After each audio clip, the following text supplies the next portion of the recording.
Speaker, the government's confidence and supply arrangement with the DUP says that the government will never be neutral expressing its support for the Union, that the DUP will support the government in all legislation pertaining to Brexit, and that the arrangement will be reviewed after each parliamentary session. So can he update us on all 3 points, please? I really find the approach of the Nationalist Party quite extraordinary, really quite extraordinary. I voted Remain, and I accept the outcome of that referendum and have supported it at every stage. The party opposite seem to want to do 2 things. They want to ignore both referendums and dive us into next year, in 2020, having 2 further referendums. It's the last thing the people of this country would want to see. Oh, very well. Richard Graham. Does the Minister agree with me that in terms of strengthening the Union, it is very important to have a close dialogue with communities in Northern Ireland about how the detail of the new arrangements for trade between Great Britain and Northern Ireland would work in order to reassure them? Well, my honourable friend raised a very important point, and that is exactly the commitment that the Prime Minister has given. Tommy Shepherd. Back in the Scottish referendum of 2014, the winning side promised that Scotland's views would not be ignored in the Union. And yet, on the matter that has consumed British politics for the last 4 years, the opinions of the Scottish people and their elected representatives have been consistently sidelined. The Minister will know that this has driven many people to reconsider their faith in the Union. Does he have any regrets at how the Conservative Party has approached this matter? Well, the honourable gentleman talks about commitments. I remember the commitment from the leader of the Scottish Nationals in Scotland, who said it was once in a generation. As to how many people voted for it, more people voted to leave in Scotland than voted for the Scottish Nationalist Party. Christian Matheson. Thank you, Mr. Speaker. Last week, the government threw the DUP and every unionist in Northern Ireland under a bus. Presumably it was the same bus with lies on the side about NHS funding in the EU that the Chancellor spent so much of 2016 riding around the country in. They're providing sackfuls of ammunition to the SNP to promote their referendum for independence campaign. So I ask the Minister, why is it that they're more concerned with Brexit than they are with maintaining the integrity of the United Kingdom? This government remains committed to maintaining the unity of our United Kingdom. That's why the Prime Minister has negotiated a deal which enables Northern Ireland to leave the customs union alongside the rest of the United Kingdom, and has a consent mechanism for the arrangements that are included in that treaty. Julie Elliott. James Cartledge. Minister James Cleverly. Thank you, Mr. Speaker. With permission, I will take questions 7, 13 and 14 together. Making sure business and the public are ready for Brexit is a priority of the government. That is why the Prime Minister negotiated a new withdrawal agreement with the EU, which will end the uncertainty, secure an implementation period, and ensure we leave in a business-friendly deal. Yesterday, the House backed the Prime Minister's deal, but voted to delay Brexit and extend uncertainty for business and citizens alike. As the EU has not responded to Parliament's letter, the only responsible course of action now is to accelerate preparations for a no-deal outcome. The Government's Exit Operations Committee is now meeting 7 days a week. We will maintain our public information campaign, and ministers and officials will continue to meet with businesses of all sizes to provide advice and guidance and build upon the thousands of businesses and other stakeholder engagements already recorded. In my last exchange with the Chancellor Duchy of Lancaster, I asked him about what steps will be taken to support firms and farms affected by no deal, and he set out the plans for Operation Kingfisher. Can I now ask how much funding will be set aside for Operation Kingfisher? Thank you, honourable friend. We continue to work closely with the farming sector to ensure that they are fully prepared for when the UK leaves the EU. We have pledged to continue the same cash total in funds for farm support until the end of this Parliament, and we will do whatever is necessary to protect our farming communities. Speaker, in the light of yesterday's vote, should businesses in Rugby accelerate their own preparations for leaving the EU without a deal? The government has always made it clear our preferred option is to leave with a deal. We could have done that in a timely manner had this House not voted for delay. But until we have certainty, the only credible thing and reasonable thing for businesses to do is to continue to prepare for a no-deal Brexit. Stephen Hammond. Recently visited a number of small companies in my constituency who welcome that there is advice now from the government, but say that much of this advice is vague and non-specific. Could I ask my honourable friend to ask his civil servants to work to make sure that the advice is made more specific? I will pass on his comments to our officials. I'm very proud to say that the Preparing for Brexit page on the .gov website is the highest trafficked page, but there is always more that we can do to ensure that specific information is passed on to businesses, and I will ensure that's passed on to our officials. Tom Bray. Thank you, Mr. Speaker. Could the Minister confirm that for the no-deal preparations in relation to the port of Portsmouth, that 3 companies of soldiers are on standby and 180 police? And if that is correct, how many more troops are put on standby for remaining ports and police for remaining ports around the country? Mr. Speaker, I have to confess the details that he highlights are not known to me, and if you'd like to furnish me with that information, I am more than happy to look at it. The broader point I would make is that the government is taking the appropriate action to ensure that we can leave without a deal if needs be. As I say, that has never been the government's preferred option, and we could have been in a position to leave with a deal widely welcomed by businesses and communities across the United Kingdom if he and others had not voted to prevent it. Leslie. I wonder if the Minister still has that clock on his wall that he famously pointed at, counting down to the 31st of October. Is that still working? Did the government pay for that? Did he provide for that himself?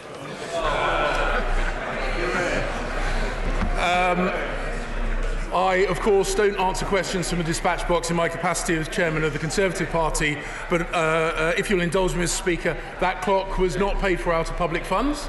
And had members across this House not voted to delay Brexit, we would have left on time, with a deal and in good order. John Trickey. Mr. Speaker, and the Minister continues to emphasise preparations for no deal, but did he not see in the paper yesterday a civil servant describing Yellowhammer as in effect the most expensive but failed bullying exercise in the whole of British history, designed to frighten MPs into supporting a rotten Tory deal? Does he agree that there can be no justification for no deal once the EU in the next few days extends Article 50? And under those circumstances, will the Minister for No Deal then declare himself redundant and send the civil service back to do their proper jobs? Ministers that dispatch box answer questions on behalf of the government, not on behalf of civil servants. And the point that I would make is that preparing for a no-deal Brexit is the pragmatic and sensible thing for this government to do. If he is so concerned about a no-deal Brexit, he could and should have voted in a way that ensured we left with a deal that works for the whole of the UK on the 31st of October. He chose not to. Order. Topical questions. Carol Monaghan. Thank you, Mr. Speaker. Topical one, please. The Chancellor of the Duchy, Minister of the Cabinet Office, Mr. Michael Gove. Mr. Speaker, it is my responsibility to prepare this country for Brexit. I'm delighted that so many Democrats across the House voted for the second reading of the withdrawal bill last night, and the universal cry from across this country is please get Brexit done. Carol Monaghan. I think it would depend which nation in this country we're talking about. Mr. Speaker, at a recent meeting of the Scottish Parliament's Finance and Constitution Committee, the Chancellor of the Duchy confirmed that as part of his government's deal, Northern Irish businesses would have easier access to the European single market than Scottish businesses. Can he confirm how much this clear competitive disadvantage will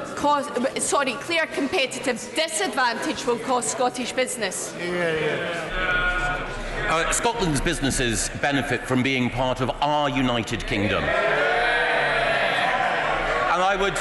I would gently remind the Honourable Lady, as was pointed out by the Minister for the Cabinet Office earlier, more Scots voted to leave the European Union than voted for the Scottish Nationalist Party at the last general election. Thank you very much, Mr. Speaker. With the government being the largest client to the construction industry, will the Minister support a private member's bill, similar to the 10-minute rule bill that I introduced in the last session, to outlaw the abuse of retentions? Thank you very much, Mr. Speaker. And I know how much work my honourable friend has put into that particular issue. The government has consulted on ways of preventing the loss of retention payments due to abuse or supplier insolvency. We continue to work with the industry and its clients to develop measures which will achieve this aim, and I very much hope my honourable friend will help us in that process. Dr. Philippa Whitford. Thank you very much, Mr. Speaker. 181 victims have died since the start of the contaminated blood inquiry. So when will this government accept the responsibility for the worst scandal in the NHS and pay compensation to surviving victims and bereaved families? Well, the Honourable Lady raises a very important point. The infected blood inquiry is a priority for the government. It is extremely important that all those who've suffered so terribly can get the answers they've spent decades waiting for. As to the point of compensation, the government has always made it clear that we'll wait for the determination of legal liability to which the inquiry's determinations relate, and then make a determination off the back of that. Green. Thank you, Mr. Speaker. The Mayor of Greater Manchester is the Police and Crime Commissioner, has responsibility for the Greater Manchester Spatial Framework, and has responsibility for health and social care devolution. London has an assembly to challenge the Mayor. What mechanism is there in Greater Manchester? Well, Mr. Speaker, as part of delivering our Northern Powerhouse, my right honourable friend, the Prime Minister, has committed to 100% devolution across the north of England. But in Greater Manchester, power must come with responsibility, and that is why last May the people of Bolton threw off the yoke of their Labour Council after 40 years. The new Conservative leader, David Greenhouse, will end Andy Burnham's era of impunity. Stephen Gethins. Mr. Speaker, the withdrawal agreement will have the most profound effect on devolution. And I don't trust the Tories with devolution. So does he agree with the First Ministers of Wales and Scotland meeting across the road that they must give legislative consent? Well, it's very interesting to hear from the Honourable Gentleman. He doesn't believe in devolution. He believes in smashing up our United Kingdom. So I will take no lectures from him on making our UK institutions work in the interests of all. Pauline Latham. Derby's only a short train ride from London and is a welcoming city for business. Would my right honourable friend please see which government departments could be moved out of expensive accommodation in London to much better value for money offices in Derby? Thank you, Mr. Speaker. I'm very grateful to my honourable friend.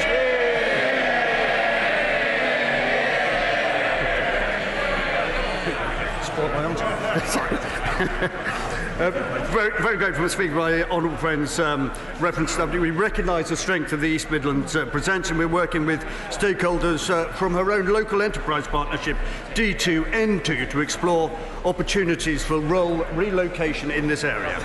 Mary Glindon. Thank you, Mr. Speaker. Previous government offers to reduce the pension age of prison officers have included unrelated changes to their terms and conditions, such as a derogatory 3-year pay deal.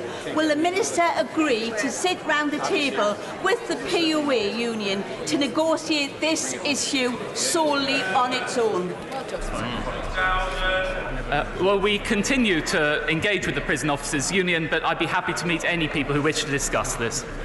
Rachel McLean. Can the Minister set out what steps he's taking to improve access to wireless internet at hospitals and operating theatres? Well, the Cabinet Office works across all government departments to help drive the government's commitments, including to ensure the rollout of broadband across the United Kingdom, and I'm working with the Department of Health on that. Kerry McCarthy.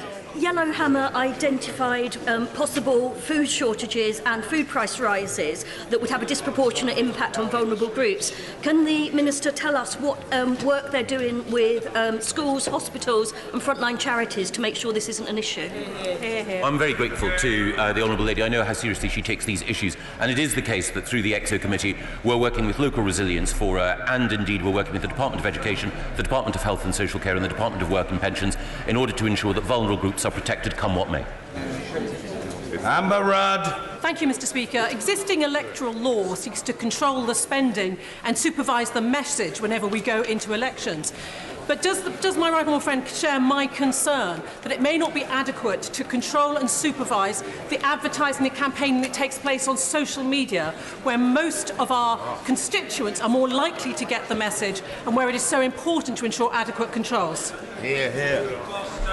Thank you, Mr. Speaker. I appreciate my right honourable friend's concerns, and of course we're launching the consultation next year around electoral funding that I've already outlined in this session, and also looking to bring in digital imprint so that electors are very well aware of who is targeting them on social media.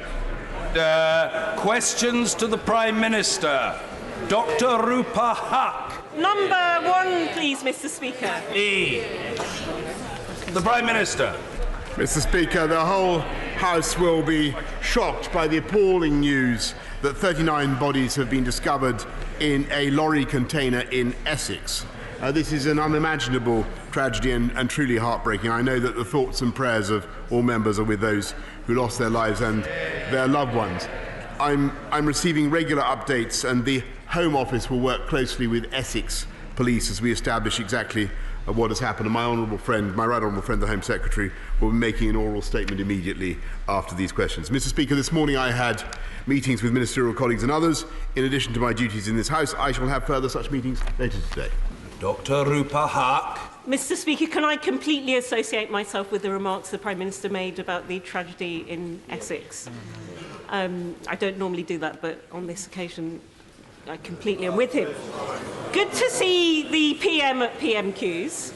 In nearly 100 days, I think until today, he'd only ever done one. The Prime Minister has, we all know, a long list of shortcomings. So could he do something?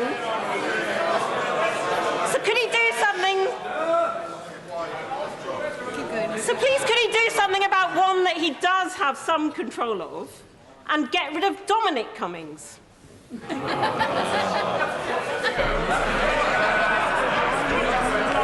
Well, Mr. Speaker, I think I'll try to reply with the generosity of spirit that she would expect from me, and just say that I receive excellent advice from a wide range of advisors and officials, and it is the role of advisors to advise and of government to decide, and I take full responsibility for everything that this government does.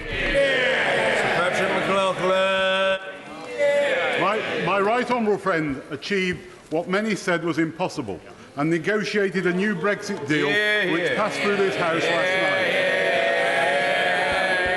night. Does the Prime Minister share my regret that many in the party opposite, including the Leader of the Opposition, voted to delay us leaving with a deal on October the 31st once again? Not least after what he said in this House on the 22nd of February 2016, that his party welcomed the fact that it is now up to the British people to decide whether we remain in the European Union.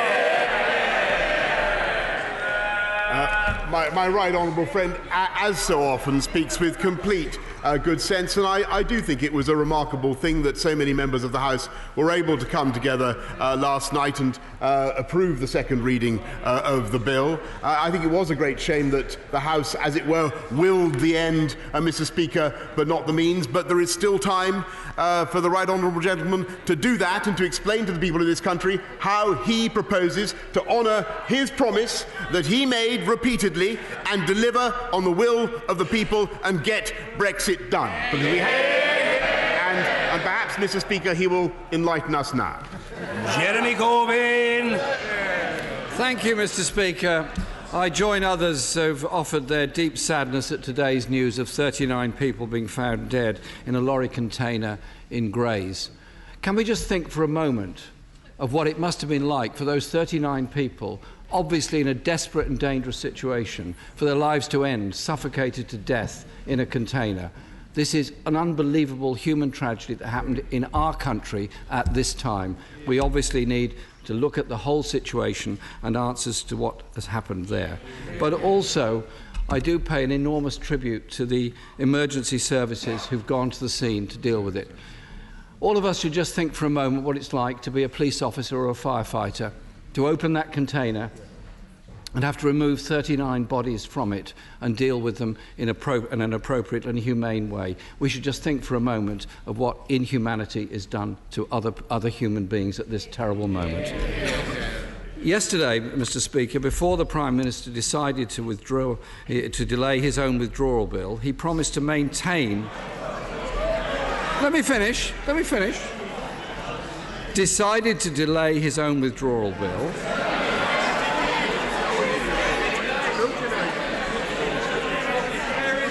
If you care to look at Hansard, you'll see what it says.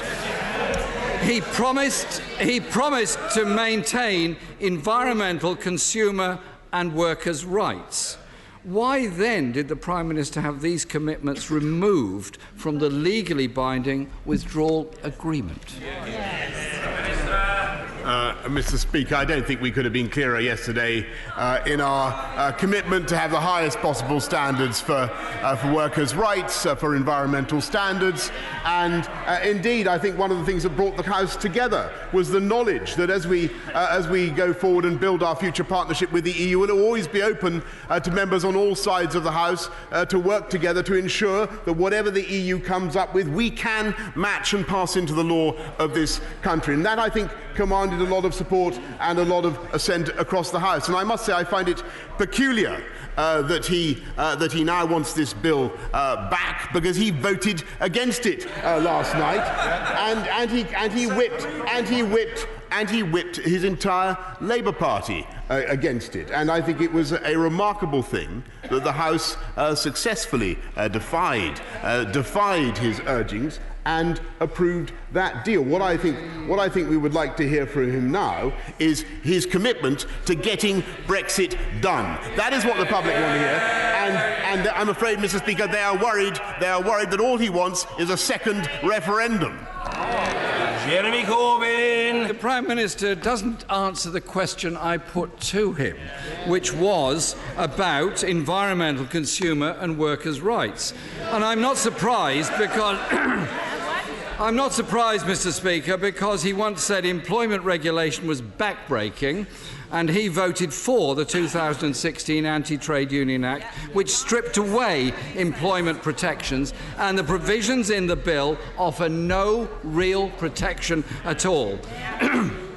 Yesterday, in the Withdrawal Agreement Bill debate, the Prime Minister pledged that the NHS was safe in his hands. If that's the case, will he be backing our amendment today, which would undo the very damaging privatisation so much of our NHS?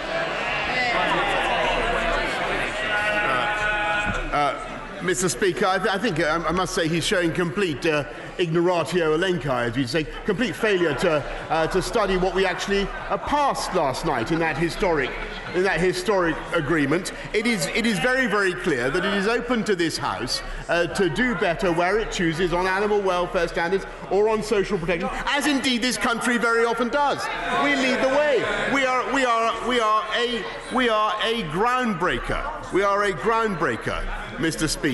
We are a groundbreaker in this country, and I'm afraid to say that the Right Honourable Gentleman has no other purpose in seeking to frustrate Brexit than to cause a second referendum. As for the NHS, Mr. Speaker, as for the NHS, this is the party whose sound management of the economy took this country back from the abyss and enabled us to spend another £34 billion on the NHS, a record investment, Mr. Speaker, as I promised on the steps of Downing Street, to begin the upgrade of 20 hospitals, and as a result of the commitments this country is making, this government is making, 40 new hospitals, Mr. Speaker, will be built in the next 10 years. That is this party's commitment to the NHS. Order, Mr. Russell Moyle, you are an incorrigible individual. Yelling from a sedentary position at the top of your voice at every turn. Calm yourself, man. Take some sort of soothing medicament from which you will benefit. Mr. Jeremy Corbyn. Thank you, Mr. Speaker. 2 questions, and we're still waiting for an answer. Although we could do with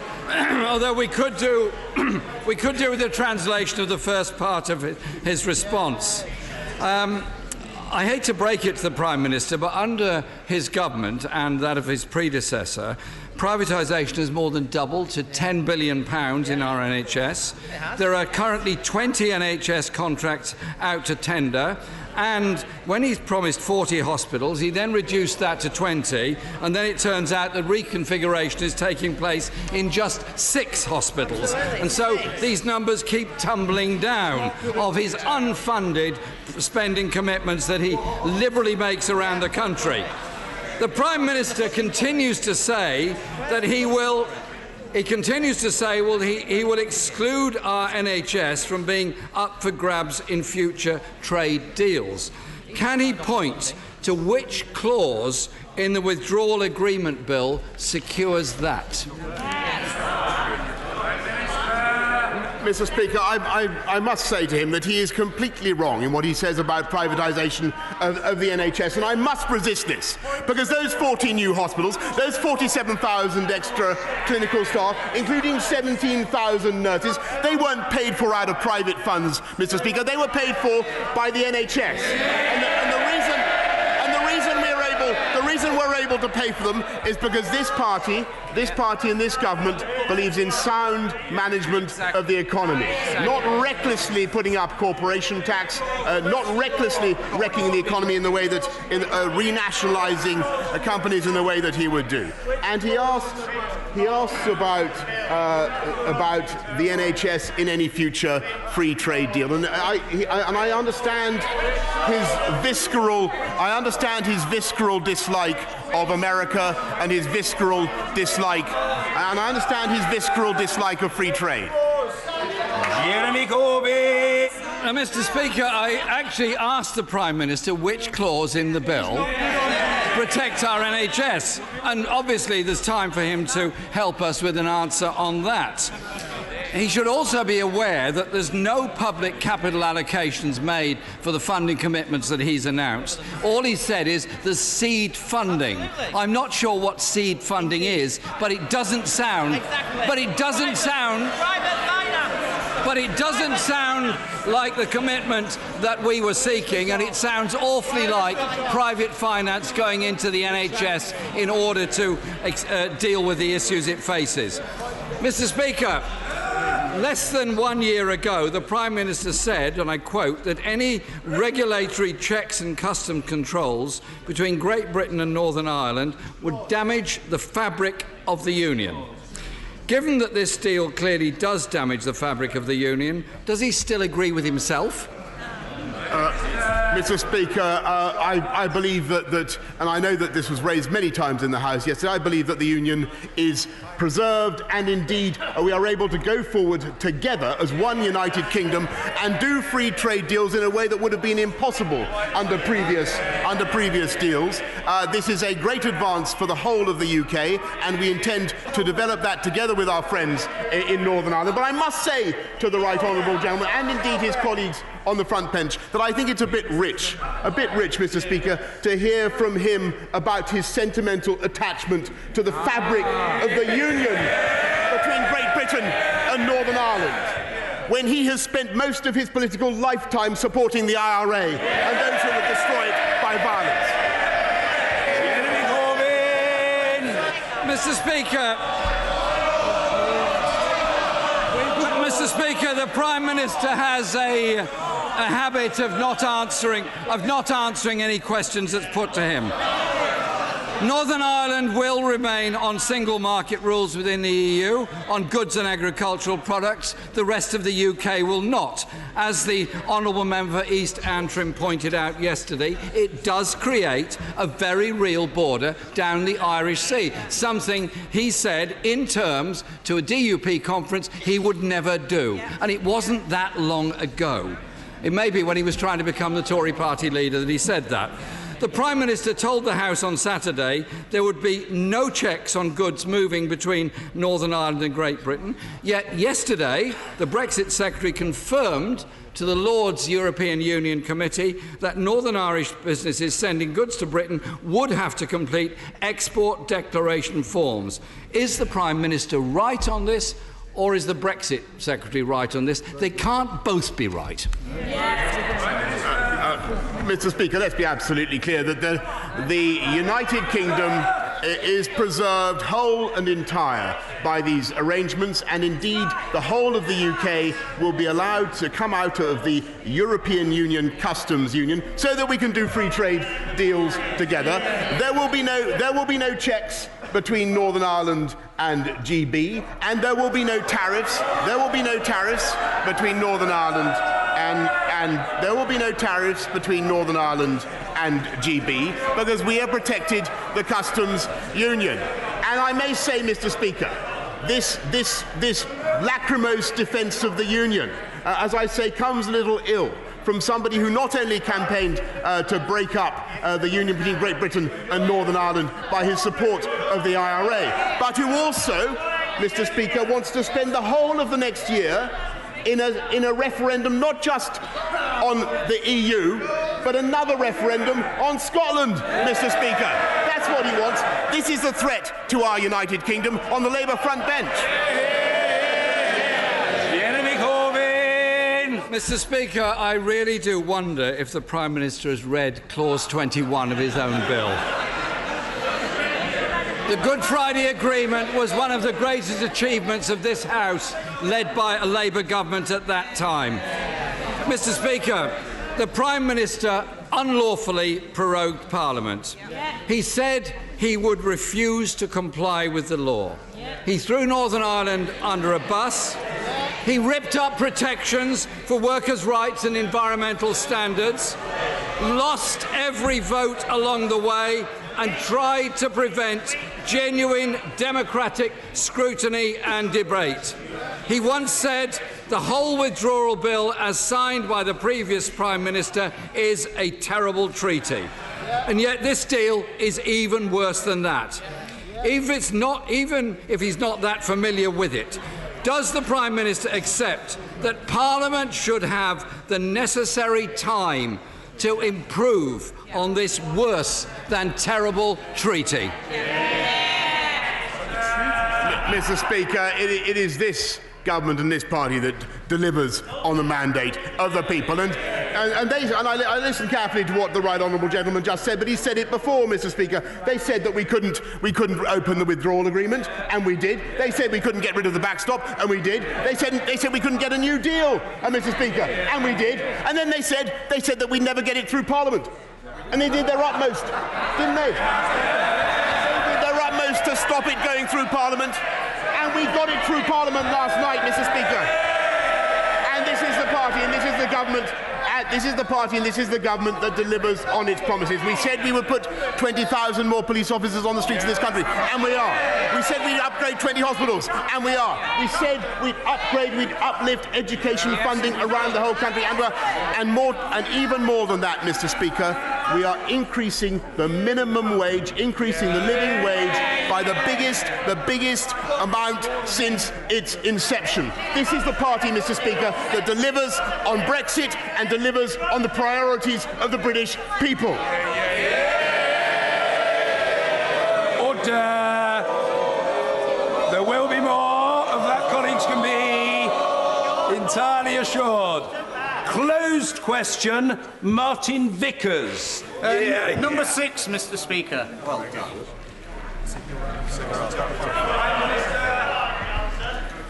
Mr. Speaker, we will invest in infrastructure in every corner of the UK, including £13 billion on transport in the north of the country. Martin Vickers. I thank my right honourable friend for his reply. One thing that would encourage investment in northern Lincolnshire and boost the local economy is Freeport status for the Humber ports, and improved access to those ports by an upgrade to the A15 between Lincoln and the A180 and improved east-west rail freight connections. Could my right honourable friend confirm support for those proposals? I can indeed, Mr. Speaker, confirm support for those proposals, and I well remember meeting my honourable friend and his constituents in the corridor, I think in Portcullis House, when they raised with me, in addition, the issue of the crossing of the railway line at Suggett's Lane, Mr. Speaker.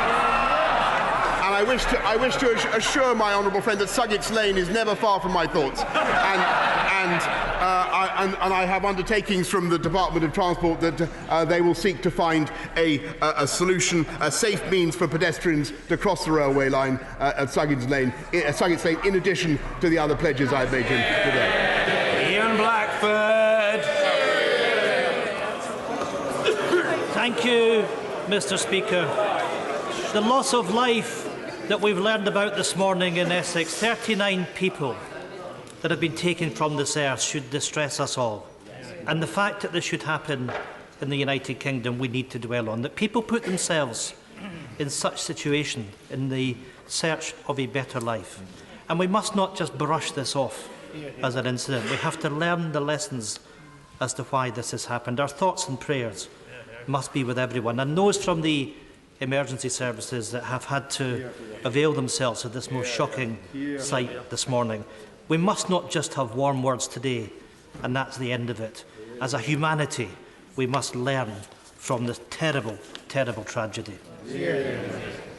Mr. Speaker, within the last hour, the First Ministers of Scotland and Wales joined forces to oppose the Tory government's damaging Brexit bill. A bill that risks jobs, opportunities and our entire economic future. Mr. Speaker, Scotland did not vote for this toxic Tory Brexit or any Brexit. It voted overwhelmingly to remain. Will the Prime Minister stop ignoring Scotland and confirm today that he will not allow this legislation to pass unless consent is given by the Scottish Parliament? Yes or no, Prime Minister? Mr. Speaker, I note very carefully what the Right Honourable Gentleman had to say, but as he knows, the Scottish Parliament has no role in approving this deal. On the contrary, it is up to the people of this, up to the members of this Parliament to approve the deal. I'm delighted to say that they did. It didn't proceed, I think, with the support of many Scottish nationalist MPs, or any of them. But if he really still disagrees with this deal and he disagrees about the way forward, then can I propose to him that he has a word with other opposition parties and he joins our support for a general election to settle the matter. Ian Blackford. Well, there we have it, Mr. Speaker. The legislative consent that the Scottish Parliament has asked is meaningless in the Prime Minister's eyes. So much for the Respect agenda, so much for the message in 2014 that we were to lead the United Kingdom, that this was a union of equals, torn asunder by the disrespect of this Prime Minister. Mr. Speaker, well, they don't like the truth, but the people of Scotland have heard it from the Prime Minister today. Our Parliament doesn't matter. That's what this Prime Minister thinks of our government in Scotland. Mr. Speaker, last night the Prime Minister was yet again defeated by this House. The Prime Minister said he would pull his bill. He hasn't. He wants Scotland to trust him, but how can we? Fired twice for lying, found unlawful by the courts. The Prime Minister has sold Scotland out time and time again. Parliament, Scotland, cannot trust this Prime Minister. If the Prime Minister so desperately wants an election, Europe is willing and waiting. What's stopping him? He must now secure a meaningful extension and bring on a general election. Let the Scottish people decide our future in Scotland. Well, Mr. Speaker, what an exciting development. Perhaps he might pass some of his courage down the line. But on the point that he raises, Mr. Speaker, about our commitment to the Union, he should know that thanks to Scotland's membership of the Union, Scotland this year receives the biggest ever block grant, 1.2 billion, 200 million more secured for Scottish farming, thanks to the hard work of Scottish Conservative MPs, Mr. Speaker. And who is letting down Scotland? It is the SNP with their lackadaisical government, the highest taxes anywhere in the UK, declining educational standards, inadequate healthcare, and a European policy, a policy that would take the Scotland back into the EU and hand back control of Scotland's fish to Brussels. If that's their manifesto, Mr. Speaker, then I look forward to contesting it with them at the polls. Sir David Amis. When my right honourable friend was seeking to become leader of the Conservative Party, I was possibly the only one of our colleagues who asked him for anything in return for their support. I'm being charitable.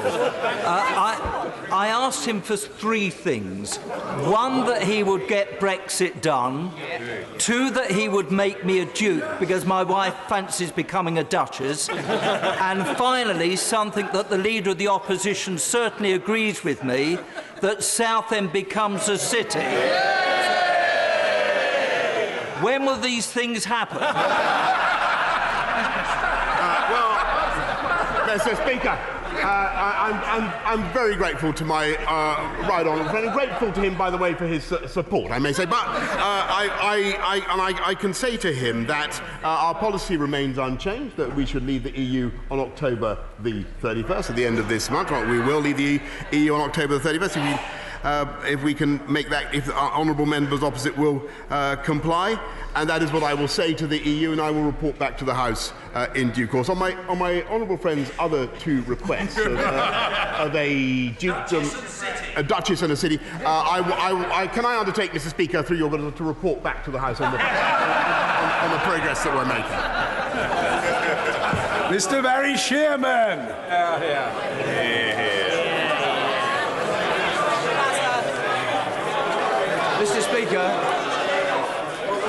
Mr. Speaker, I wonder if the Prime Minister has seen the heartbreaking images of children being killed, mutilated, seriously injured on the Syrian border. And will he, given that the Turks are members of NATO and old allies of ours, we fought with the Kurds, they're good and trusted friends, and the United States is a major ally of ours, and he has a good relationship with Donald Trump. Will he step up to the plate and show that the British government cares about this and is willing to do something about it?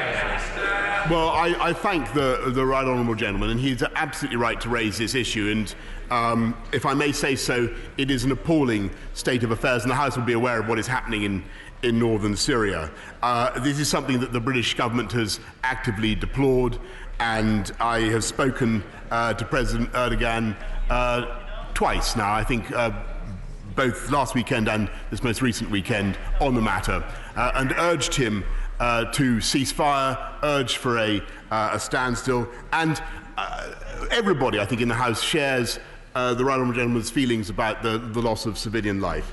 It is particularly unsettling to see some of our close allies at variance in this matter. So the UK is working very closely now, as he would expect, with our French and German friends, to try to bring an understanding to President Erdogan of the risks that we think this policy is running, and, of course, to persuade our American friends that we cannot simply turn a blind eye to what is happening in Syria. And he is entirely correct in what he says. Jackie Doyle-Price. I'm grateful for the comments made by members about the tragic events that have unfolded in my constituency this morning. To put 39 people into a locked metal container shows a contempt for human life that is evil.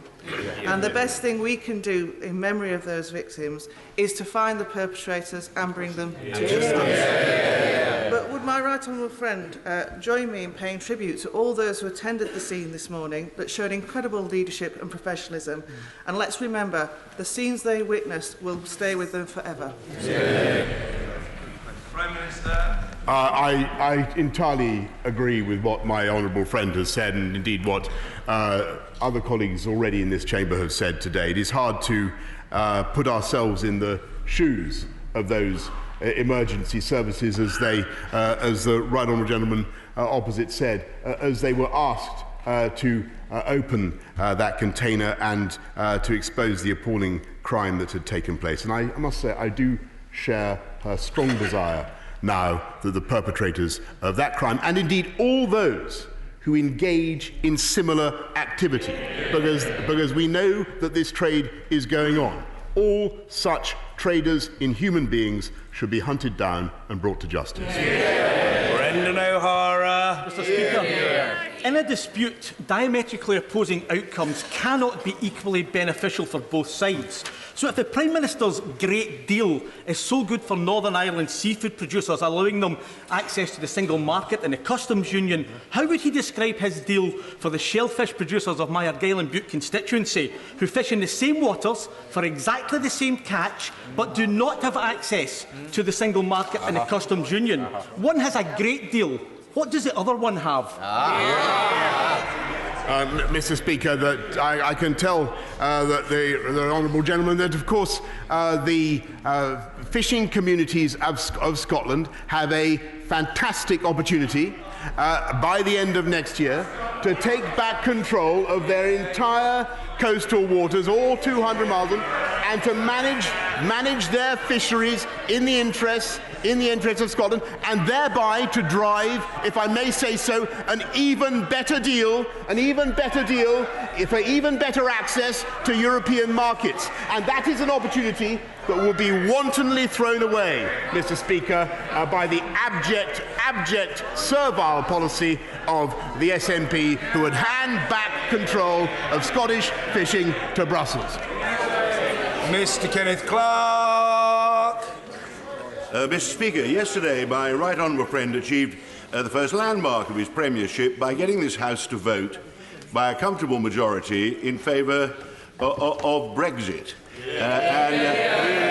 If he now proceeds in the reasonable and statesmanlike way I would hope for, then he can go on in a month or two's time to actually deliver Brexit before having a general election on the sensible basis of a mandate for a government on the fuller negotiations that will follow.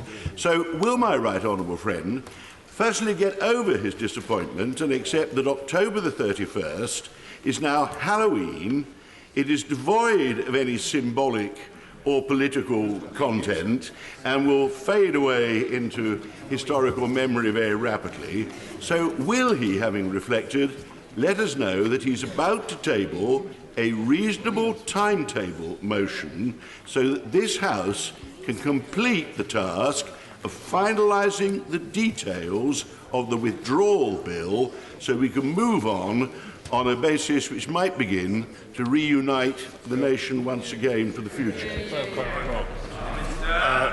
Well, Mr. Speaker, my right honourable friend makes a very reasonable case. Alas, we cannot now know what the EU will do in response to the request from Parliament. I stress it wasn't my request, but a request from Parliament to ask for a delay. We are awaiting, Mr. Speaker, their reaction to Parliament's request for a delay. I think myself, I must respectfully disagree with my right honourable friend, perhaps not for the first time. I think it would still be very much in the best interest of this country and of democracy to get Brexit done by October the 31st. I will wait to see what our EU friends and partners say in response both to the request for a delay from Parliament and also to the insistence by Parliament that they want a delay. I don't think the people of this country want a delay. I don't want a delay. I intend to press on, but I'm afraid we now have to see what our EU friends will decide on our behalf, and that is the result of the decision that he took last night.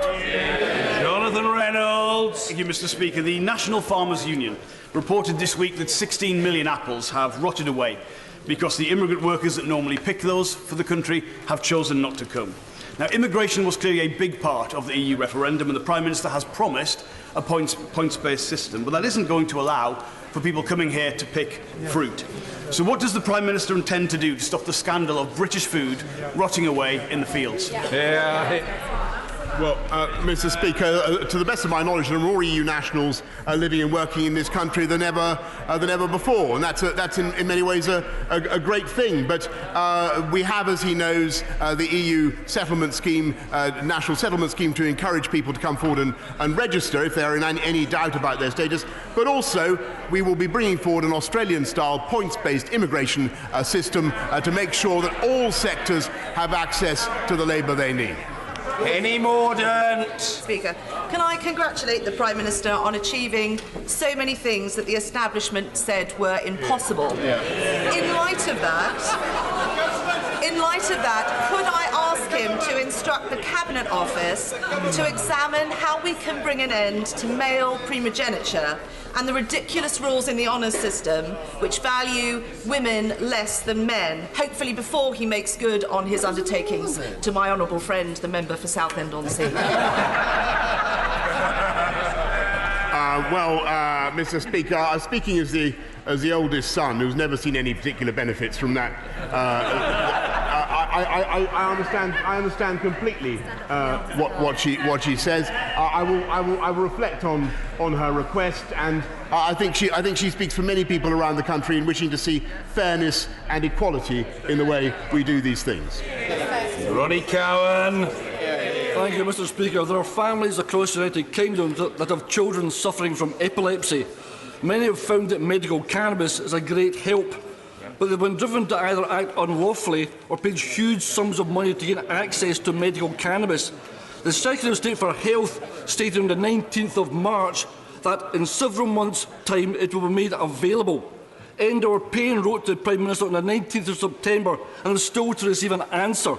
When will the Prime Minister take the necessary actions required to ensure those children can access medical cannabis legally and at no cost? Well, Mr. Speaker, I understand the desperate difficulties that people who require the medical use of cannabis are going through, and of course it is, I think, right that we have changed the way we do things. The Chief Medical Officer and NHS England have made it clear that cannabis-based products can be prescribed for medicinal use. I think it must be up to doctors to decide when it is in the best interest of their patients to do so. But can I invite him, since I can tell that my answer is not satisfying, can I invite him I will take it up personally with him and also with the Secretary of State for Health so that he gets the satisfaction that he needs, and more importantly that his constituent gets the reassurance that they need. Sir Alan Duncan.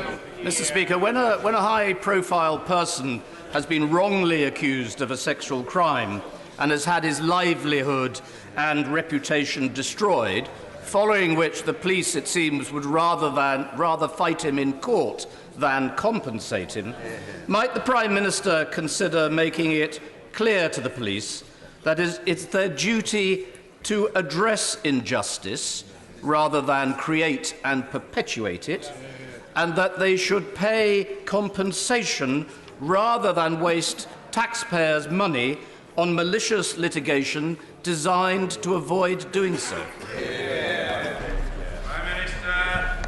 Yes, Mr. Speaker, I completely agree with that. There is obviously a very difficult balance to be struck, because clearly we do not wish in any way to discourage the police from investigating and prosecuting offences wherever they may be, no matter how high the people in office may be, but nonetheless, where they do get it wrong, and where they have manifestly got it wrong, then there should be a duty upon the police, not just to apologise, but also to make amends.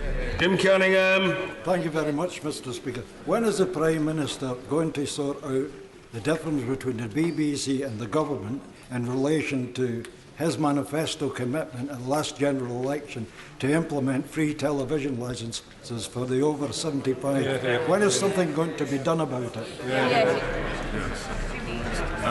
Mr. Speaker, it is up to the BBC has the funds, as the honourable gentleman knows full well. It is there, and they should be funding those free TV licences.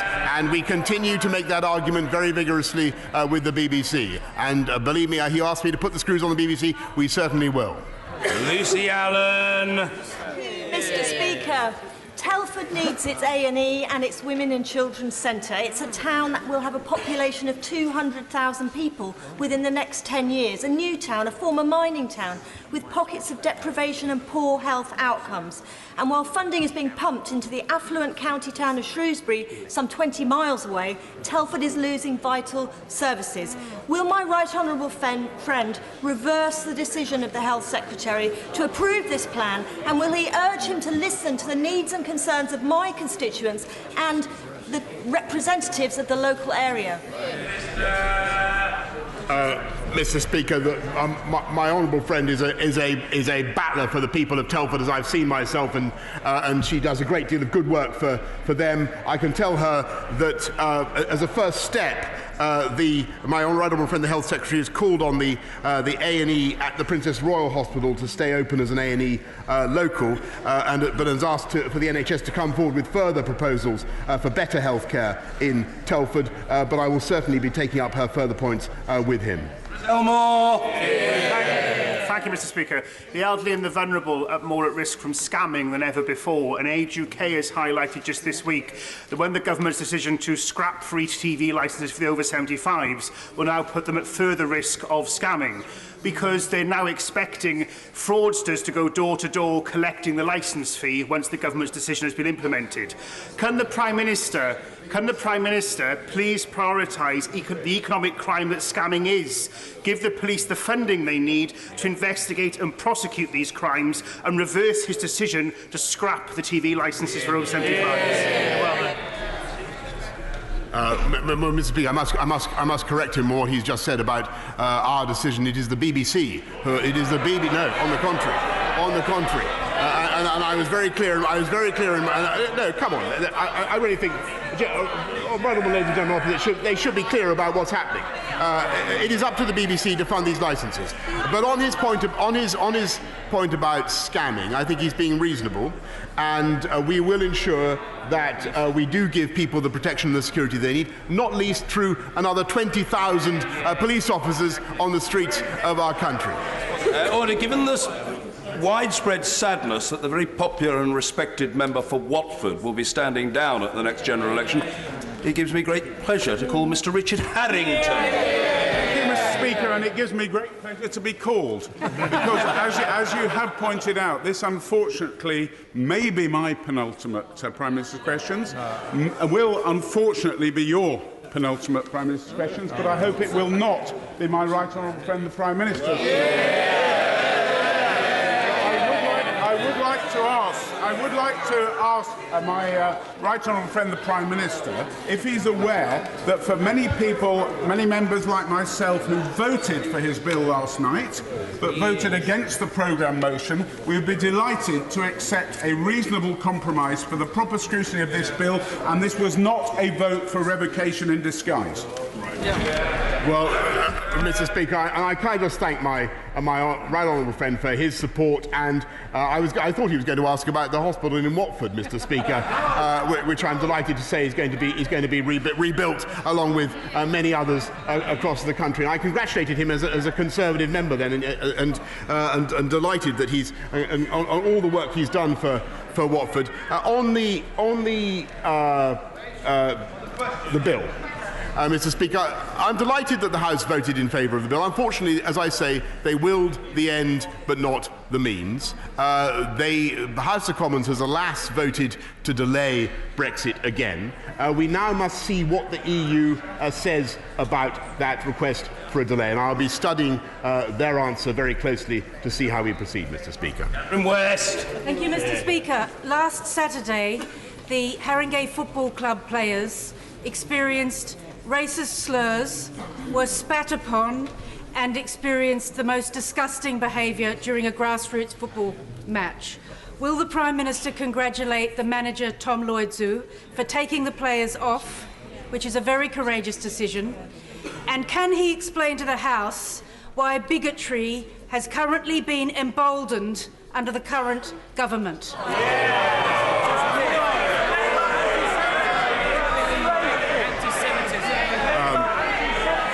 Mr. Speaker, I was with the honourable lady who, until her last point. I certainly think that racism in football is utterly disgusting and should be stamped out at every possible opportunity. And she will have seen what happened in Bulgaria. I'm delighted to say that the head of the Bulgarian Football Association was dismissed from his position as a result of what happened in that match. We will certainly be making sure that we do everything we can to stamp out racism of any kind, wherever it takes place in this society and whatever form it takes. Connectivity across Angus is one of the most urgent issues, and I want to see full coverage of mobile rollout throughout my constituency. So I wholeheartedly support the Shared Rural Network Initiative, which is joint between the Government and the 4 main mobile providers, ensuring that we have masts in not-spot areas, but also reciprocal agreements between the operators to ensure that my constituents and constituents across the United Kingdom have that access. So will the Prime Minister assure me that he understands that connectivity is a top priority in Angus, and will he ensure that the funding that needs to get into this initiative to get it going will be given through the right channels? Mr. Speaker, once again, the voice of Scotland, the voice of Angus. Thank you very much to my honourable friend. We are indeed engaged in levelling up not just the provision of gigabit broadband across the whole of the country, but also improving 4G mobile signal as well. It is our ambition, Mr. Speaker, to have 95% of the UK covered by 4G mobile signal. We've made changes to the regulations and the planning laws to make it easier for the infrastructure to be put in place. And my right honourable friend, the Chancellor, Mrs. Speaker, has just assured me that the honourable lady's particular request is going to be addressed. Order. The Mayor of London has cut air pollution in central London by 1/3 in the first 6 months of his ultra-low emission zone. Does the Prime Minister support the Mayor's plan to expand that zone? And does he still oppose the 3rd runway at Heathrow that will reverse these gains? He's going to lie in front of the... Well, Mr. Speaker, I'm as scandalised as the honourable gentleman about the failure of the Mayor of London to improve air quality, if that's what I understood him to just to say. When I was Mayor of London, Mr. Speaker, well, I just pick a period entirely at random. We cut NOx, we cut nitrous oxide emissions by, I think, 16%. We cut particulates by 20%, and I can tell him that this government has the most far-reaching ambitions of any society in the EU to improve air quality. And as for the Heathrow third runway, it remains the case that I have lively doubts about the ability of the promoters of that scheme. I think he does, to meet standards of air quality and on noise emissions. And we will have to see how the courts adjudicate in that matter. Thank you, Mr. Speaker. In this House, we defend forever the right of peaceful protest. Yet on the 15th of August, and just 3 weeks ago, pro-Pakistani organisations held violent protests outside the Indian High Commission. This Sunday, there's the threat of 10,000 people being brought to demonstrate outside the Indian High Commission on Diwali, the most holy day for Hindus, Sikhs and Jains. What action is the government going to take to prevent violent protests this Sunday? Well, Mr. Speaker, I join my honourable friend who speaks very strongly and well for his constituency in deploring demonstrations that end up being intimidating in any way at all. My honourable friend will understand this is a police operational matter, but I know that I'm just speaking to my honourable friend, the Home Secretary, and she will be raising it with the police. But we must all be clear. We must all be clear in this House that violence and intimidation anywhere is wholly unacceptable in this country. Hi, Gamesbury. Thank you, Mr. Speaker. Go on, Mike. 8 consultations on the millions of people are still caught by the leasehold scandal. Yeah. At what stage is the Prime Minister and his government going to get a grip and end this feudal system once and for all? Mr. Speaker, I thank the honourable gentleman, and he raises something that is, I know, of great importance to all of our constituents, and we are delivering a very strong package of reforms. We will legislate to ban new leasehold houses and reduce future ground rents to zero. Reduce future ground rents to zero in all but exceptional circumstances, and we will close the legal loopholes that currently subject leaseholders to unacceptable costs. He raises a very important issue, and believe me, Mr. Speaker, we are on it right now. Thank you much, Mr. Speaker. A toxic and carcinogenic bromate plume is threatening my constituency. There is plans to drill a new gravel quarry in Smallford, which may disturb this plume and enter it into the watercourses. Can I ask his good officers to use influence with ministers to make sure the Environment Agency does not allow quarrying on this gravel pit until the bromate plume has been fully assessed on its toxicity? I thank my honourable friend for raising that point about the toxic bromide plume. It reminds me of the various emanations that we sometimes hear from some parts of this House. I will get on immediately to the Environment Secretary and make sure that he takes it up in the way that she... Thank you, Mr. Speaker. Women who face sexual abuse often stay silent and suffer alone. They blame themselves for the shame and guilt that they feel. They break down and cry alone because they feel no one will ever believe them, and they fear repercussions if they speak out. The fear of not being believed means brave women put on a smile and go about their daily lives, an example of which we heard from my colleague, the member for Canterbury. This very silence provides the perpetrators of that abuse the very get-out-of-jail card they need. Today, I ask the most powerful man in the United Kingdom one simple question. Does he agree with me that any woman who is subjected to sexual abuse of any kind should be believed, yes or no? Mr. Speaker, I think she raises, if I may say, an absolutely crucial issue that I think many people in this country feel is not being sufficiently addressed, and that is one of the reasons why we've expanded the provision of independent domestic violence advisors, independent sexual abuse advisors, because I do think that every woman in this country who is a victim or a potential victim of domestic violence or sexual abuse should feel that she has the certainty of knowing that there is somewhere she can go, someone she can turn to for reassurance and support. It is absolutely vital as a society that we do that. And I would say also that I do not believe that as a country we are doing enough to bring rapists to justice. I think the level of successful prosecutions for the crime of rape is frankly inadequate. And I wish to raise that with the criminal justice system, because I've looked at the numbers, they're not going in the right direction. Women must have the confidence that their crimes of domestic violence and sexual abuse are treated seriously by our law enforcement system. Mr. Speaker, Like me, I know the Prime Minister is a big supporter of Spaceport Cornwall, where we aim to be launching satellites into space from Europe's first horizontal spaceport by 2021. But in order to achieve this, we need government agencies to ensure that the contracts and regulations are in place. So will the Prime Minister use his offices to ensure that the UKSA and CAA have the resources they need and work at pace to make the most of this exciting opportunity? Very good. Very good. Well, Mr. Speaker, I congratulate my honourable friend on what he is doing to promote the prospects of this new spaceport in Newquay that this government is constructing, and I think he's doing an excellent, outstanding job. And as he knows, Mr. Speaker, I think we all have a favourite candidate for the person who might be best placed to trial one of the new vessels that we propose to send into space. So if it's a horizontal spaceport, Mr. Speaker, I'm anxious it will take off at a horizontal trajectory. In which case, even if we were to recruit the right honourable gentleman opposite to be the first pilot, there is a risk he would end up somewhere else on the earth. But maybe Venezuela would be a good destination.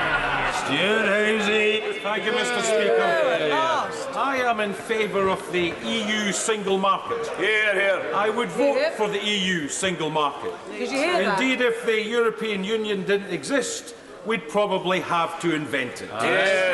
Not my words, the Prime Minister. So let me ask him, what was it about the trappings of power that led him to abandon reason, embrace Brexit, and put so many jobs, so much trade, and so much prosperity at risk across these islands? Mr. Speaker, as I think I said in the House on Saturday, there are clearly two schools of thought, two sides of the British psyche when it comes to the issue, and the House has been divided as the country has been divided. But I happen to think that we, after 47 years of EU membership, in the context of an intensifying federalist agenda in the EU, we have a chance now to make a difference about our national destiny and to seek a new and better future as a proud, independent, open, generous, global, free-trading economy.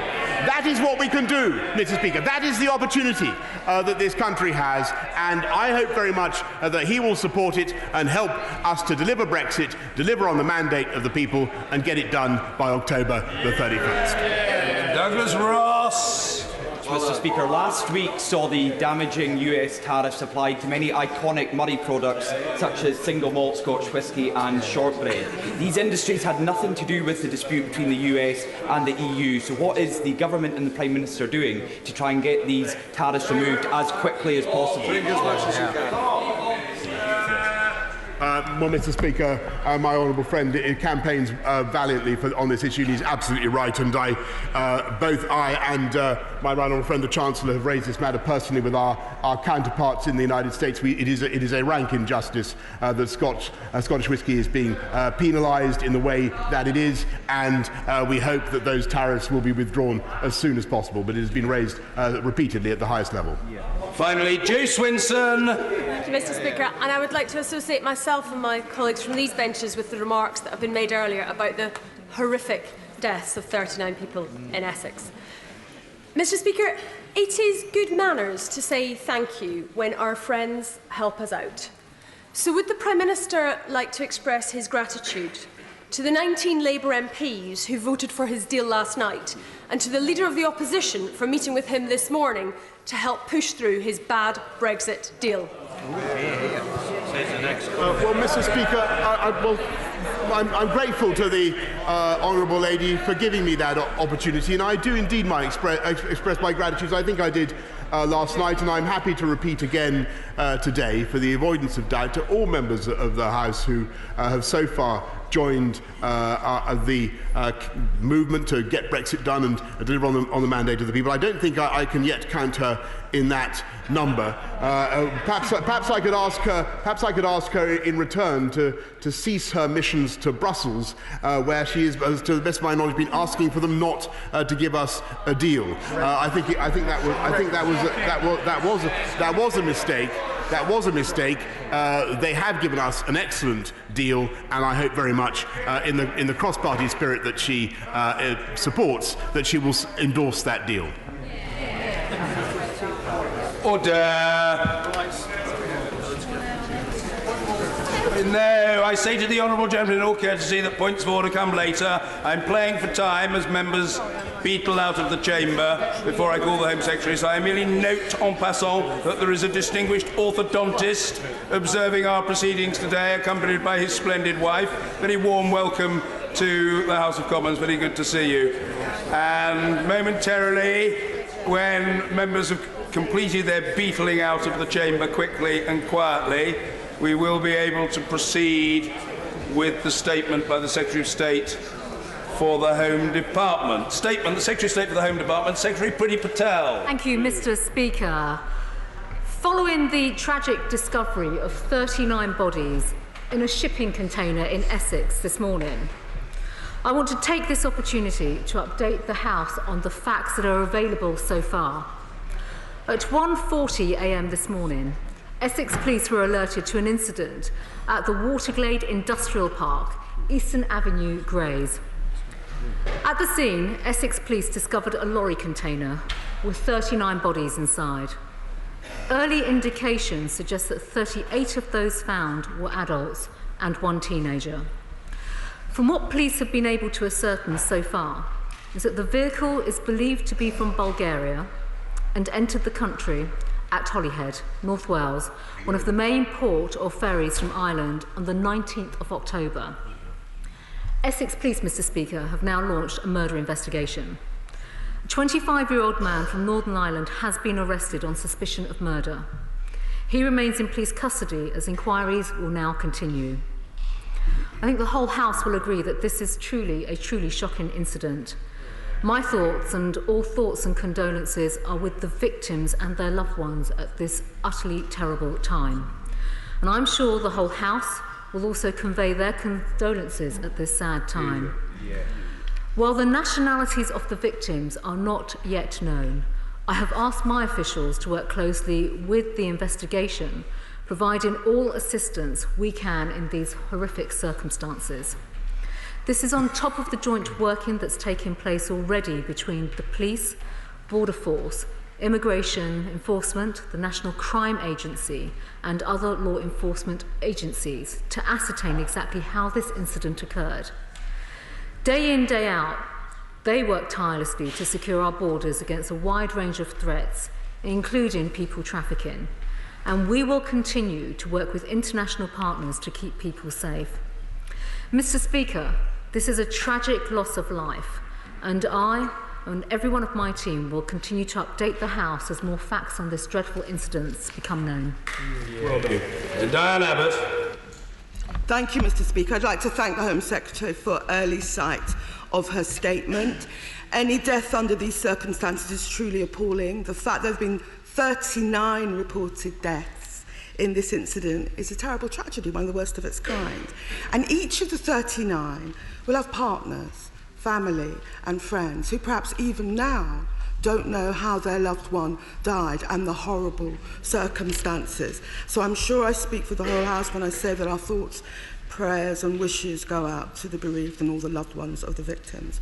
I would like to commend the emergency services for their work and also share with the member for Thurrock the horror that these emergency service workers will have seen sights that will live with them forever. It's important to remember that these 39 poor, unfortunate people are the victims in this. They are preyed on by the greedy, the unscrupulous, and people who simply have a willful disregard for the lives of others. But we should take account of the wider context. Nobody leaves their homes on a journey like this with so much risk and fear on a whim. They often do it because they are actually desperate.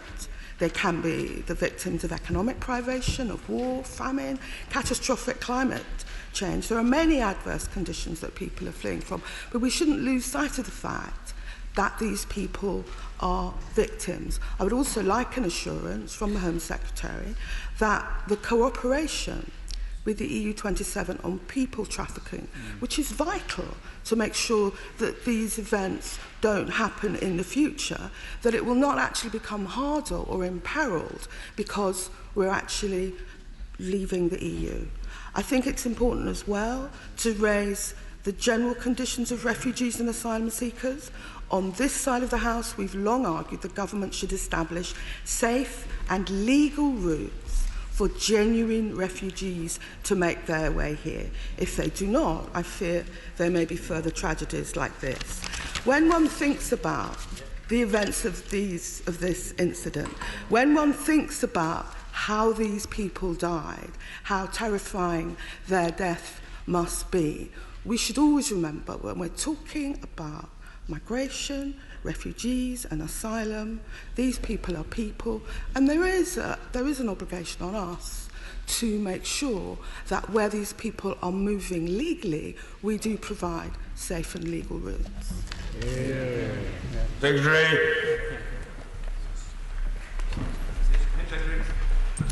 I thank the Right Honourable Lady for her comments and her reflections following this tragic incident this morning. And she, of course, is right. There are a number of points that she has made in terms of our emergency service workers who are dealing with this whole incident on the ground. And, of course, we'll be working now collaboratively with part of the investigation teams, not just with Essex Police, but also with the National Crime Agency, Border Force and many others to look now to further this appalling investigation. I think it's important, Mr. Speaker, to just emphasise a few other points, because this is now a murder investigation. We are still ascertaining various facts. But I think in terms of the sheer humanity and the circumstances which we all find ourselves in, and following the deaths now of 39 individuals, that there are some fundamental points in terms of potential links to criminality, but also what we should be doing as a country in terms of making sure that we stand by those who really should not be trafficked in any way whatsoever. And as a country, we lead the world in many of our own ways of working internationally through modern day slavery and through our own legislation too. But I think fundamentally, Mr. Speaker, there is always the point of international cooperation and collaboration. We must never lose sight of that. Whether, as the Right Honourable Lady has said, whether it's with our EU counterparts, but also our international counterparts as well, through many of the multilateral forums that we are working with to prevent upstream migration, to prevent illegal human trafficking, all the terrible things that we want to stop and prevent. But at the end of the day, do the right thing as a country as well to ensure that we uphold the right kind of values. So particularly those that are fleeing war zones, conflicts, some of the most horrendous situations that we see in the world, to ensure that we are able to give people asylum in the right kind of way, which is exactly what we do. Jackie Doyle-Price. And I thank my right honourable friend for her statement. I particularly like to thank for the offer that she's made to make her resources available to identify these people, because the fact of the matter is that the loved ones of these people have no idea of what's happened to them. They think their loved ones have gone to a better life, and that is an absolute tragedy. I should also say, sadly, this is not the first time that we've found people in metal containers in my constituency. I'm really sorry to say it's all too regular an occurrence, and it was only a matter of time before that would end in tragedy. And could I just endorse what my right honourable friend has said? This is now a multinational problem that we need to fix. We will not be able to stop people trafficking just from this country alone. This is something that really needs to be worked on with international partnerships to make sure we root these evil people out who are making and profiting from people's hope and actually putting them into misery. Well, I'd like to thank my honourable friend for her very considered remarks in light of what has happened in her constituency today. And I think also we should reflect upon the fact that this is not the first example of such a horrific incident in her own constituency. And she will know as well this was in an industrial park, but actually because she has ports as well, there have been previous equally horrific examples in the past too. And she is also right to reflect upon, as she did to the Prime Minister earlier on, in terms of the work of the emergency workers, those that are on the scene, who will witness such horrors, and those will live with them probably for the rest of their lives, in fact. And we owe it to them, actually, to provide them the support that they need post this event. But there is a fundamental issue here. We as a government are naturally always committed to working with our law enforcement partners, but multinational agencies, to prevent all sorts of things of this nature ever materialising and happening. We are committed to breaking up criminal gangs. We do, of course, work upstream. We do, of course, work with our international partners. And I think, Mr. Speaker, if I could just highlight a few examples. Previous governments have committed, obviously, to legislation such as the Modern Day Slavery Act. In fact, our previous Prime Minister very much campaigned for that and secured that. But having myself worked within the international sphere through my work in DFID, and obviously DFID themselves are doing a great deal now when it comes to upstream work, working through our multinational agencies, working through the United Nations and other organisations too. There is so much more that we can do internationally, because the fact of the matter is where there is global instability, where there's a great deal of displacement, we see such awful events like this happening. Stuart C. MacDonald. Mr. Speaker, I thank the Home Secretary for her statement. I think we all share the same sense of shock and horror at this unspeakable tragedy and terrible crime. The thoughts and prayers of my party are certainly also with the victims and their families, and we wish Essex Police and their partners every success in bringing to justice those who are culpable. But, Mr. Speaker, as a spokesperson for the Northern Ireland Freight Transport Association has pointed out, the route that this vehicle took in this case appears unorthodox, and he raised the prospect that it had been designed to avoid increased security at Dover and Calais. So as she ponders a response to this horrific event, will the Home Secretary accept the general point that focusing security and checks on one route is not going to work if security and checks elsewhere are weaker?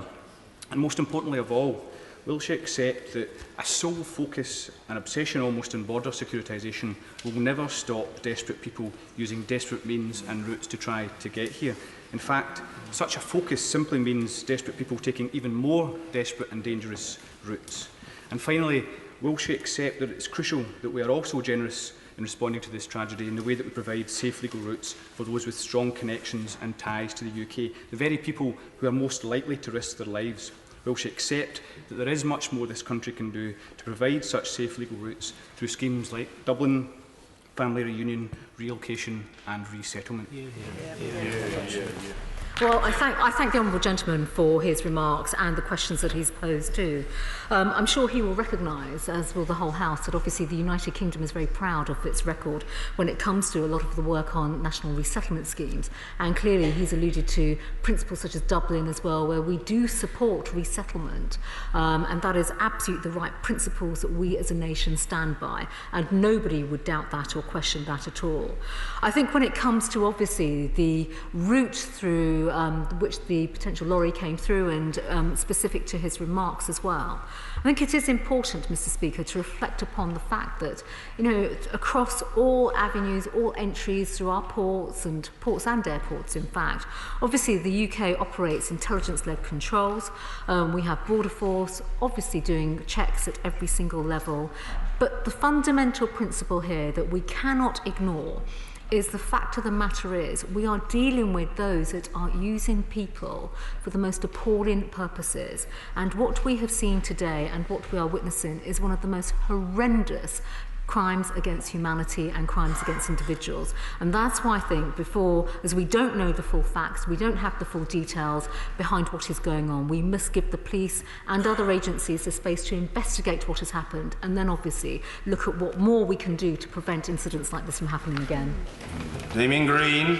Mr. Speaker, my right honourable friend will be aware that words are barely available to cover the full horror of this. But she'll also be aware, to pick up one of the points just made, that most of the effort of Border Force in terms of combating the disgusting and murderous crime of people trafficking have been concentrated on the Channel ports and on unorthodox, non-official transport across the Channel. Can she reassure the House that Border Force will be able to spread its efforts to cover not just Holyhead, as in this case, but also other ports around the country, where if lorries are coming in regularly, clearly this disgusting trade could take place, because it is going to require a defence of the whole United Kingdom if we're going to be successful in saving lives in the future. Well, my right honourable friend is absolutely right, and we have just seen today of one example, one incident, a horrible, horrific incident in Essex. But of course, my right honourable friend has also just alluded to other examples, small boats, for example, coming through Kent, coming through Dover, and there has been a great deal of work that has taken place in preventing people trafficking through those particular routes. But he is right, and in answer to his question, absolutely, we are committed not just with Border Force, but with our other agencies, through our intelligence network as well, to work far more collaboratively to ensure that, yes, we can ensure that all ports are prepared, where our staff are looking out for some of the most appalling behaviours, some of the examples that we are now speaking about today in the House, but importantly that we do more collectively as a government to work with our international partners to stop this from happening in the first place. Given the importance of Holyhead, I call first Mr Albert Owen. Speaker, I'm shocked and saddened at this incident and the appalling loss of life, and my thoughts go out to the families of those 39 victims. The Secretary of State mentioned the port of Holyhead, the busiest seaport with the Republic of Ireland. And on October the 19th, the alleged lorry came through the port of Holyhead. Can she tell the House, I know it's early days, but how many checks were made on lorries at the port of Holyhead on that day? Because it is important, because I know the important work that multi-agencies do on people trafficking and drug trafficking through that very important port. My honourable friend raises a very, very important point. I cannot tell the House right now that information. That is subject to, obviously, the investigation. I will, of course, come back to him directly myself as this investigation unfolds with the specific information that he has asked for. But I can assure him that, of course, everything would have been done in terms of checks coming through Holyhead. Andrew Mitchell. Mr Speaker, both front benches and my honourable friend for Thurrock have spoken for the entire country at this horrific event. But isn't one of the most specific lessons that the existing international conventions simply don't work anymore because of events of recent years? We've seen this in the Mediterranean, off the coast of Libya, as well as in the Channel and through events like today. This is what the modern equivalent of the slave trader is perpetrating. So will she use her past experience, along with other members of the government, to try and persuade the United Nations to modernise and introduce a new convention which will be, hopefully, more fit for purpose and avoid these terrible events happening in the future? My right honourable friend raises such an important point, and he speaks with great experience and insight and knowledge on this issue. And he is right that as the world has changed, conflict has changed, we are seeing all sorts of desperate situations around the world, and there is much more that we can do in terms of leveraging our own voice and our own influence with the big organisations such as the United Nations. So there is no doubt that there is much more that can be done, and he will also be very familiar with the UN Migration Compact, which I think came about in around 2015, where great work, and in fact the United Kingdom stood up and spoke very, very convincingly to do much more in this space. But I think he's absolutely right, there is much more that we can do internationally. Cooper. I thank the Home Secretary for her statement. It's really unbearable to imagine people losing their lives in this awful way. And whilst we obviously cannot preempt the investigation, she is right to say that people trafficking is one of the most vile crimes that there is. People are profiting from putting other people's lives at risk and from other people's desperation. Could she tell the House what engagement has taken place with the Irish police and also with the Bulgarian police and with the European Migrant Smuggling Centre to make sure that there is full international cooperation into this awful crime to make sure that more lives are not put at risk? I thank the Right Honourable Lady for her comments. She will appreciate that this is now a murder investigation. So as a result, all avenues of inquiry and collaboration are now underway. So I will report back to the House in due course and directly to the Right Honourable Lady too, once we are able to share much more specific information. But of course this is highly sensitive because this is now a live investigation. But as I said, all collaboration is now taking place. Stephen Metcalfe. Thank you, Mr. Speaker. Can I echo the words of my honourable friend, the member for Thurrock, and obviously my neighbour as well, and express my own shock and horror at the loss of 39 poor souls. Can I also pay tribute to all the emergency services, but also to local authority officers who I know are involved in dealing with this in a very professional way in a very difficult circumstances. Will my right honourable friend commit to supplying them with all necessary resources to be able to conduct their investigations and deal with the situation as speedily and as effectively as possible? I thank my honourable friend for his question, his comments and the points that he's raised. He's absolutely right. Our emergency services are obviously under great strain in dealing with this. This is an absolutely horrendous incident.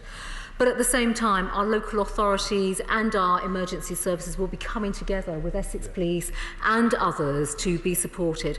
And as I said in my statement earlier on, we will provide all the necessary support that is required to not just obviously deal with the murder investigation, provide the support that's needed there, but actually help on the ground, because obviously this is a very, very deeply traumatising time. It is complicated because other agencies are involved, and now, of course, this is a murder investigation too.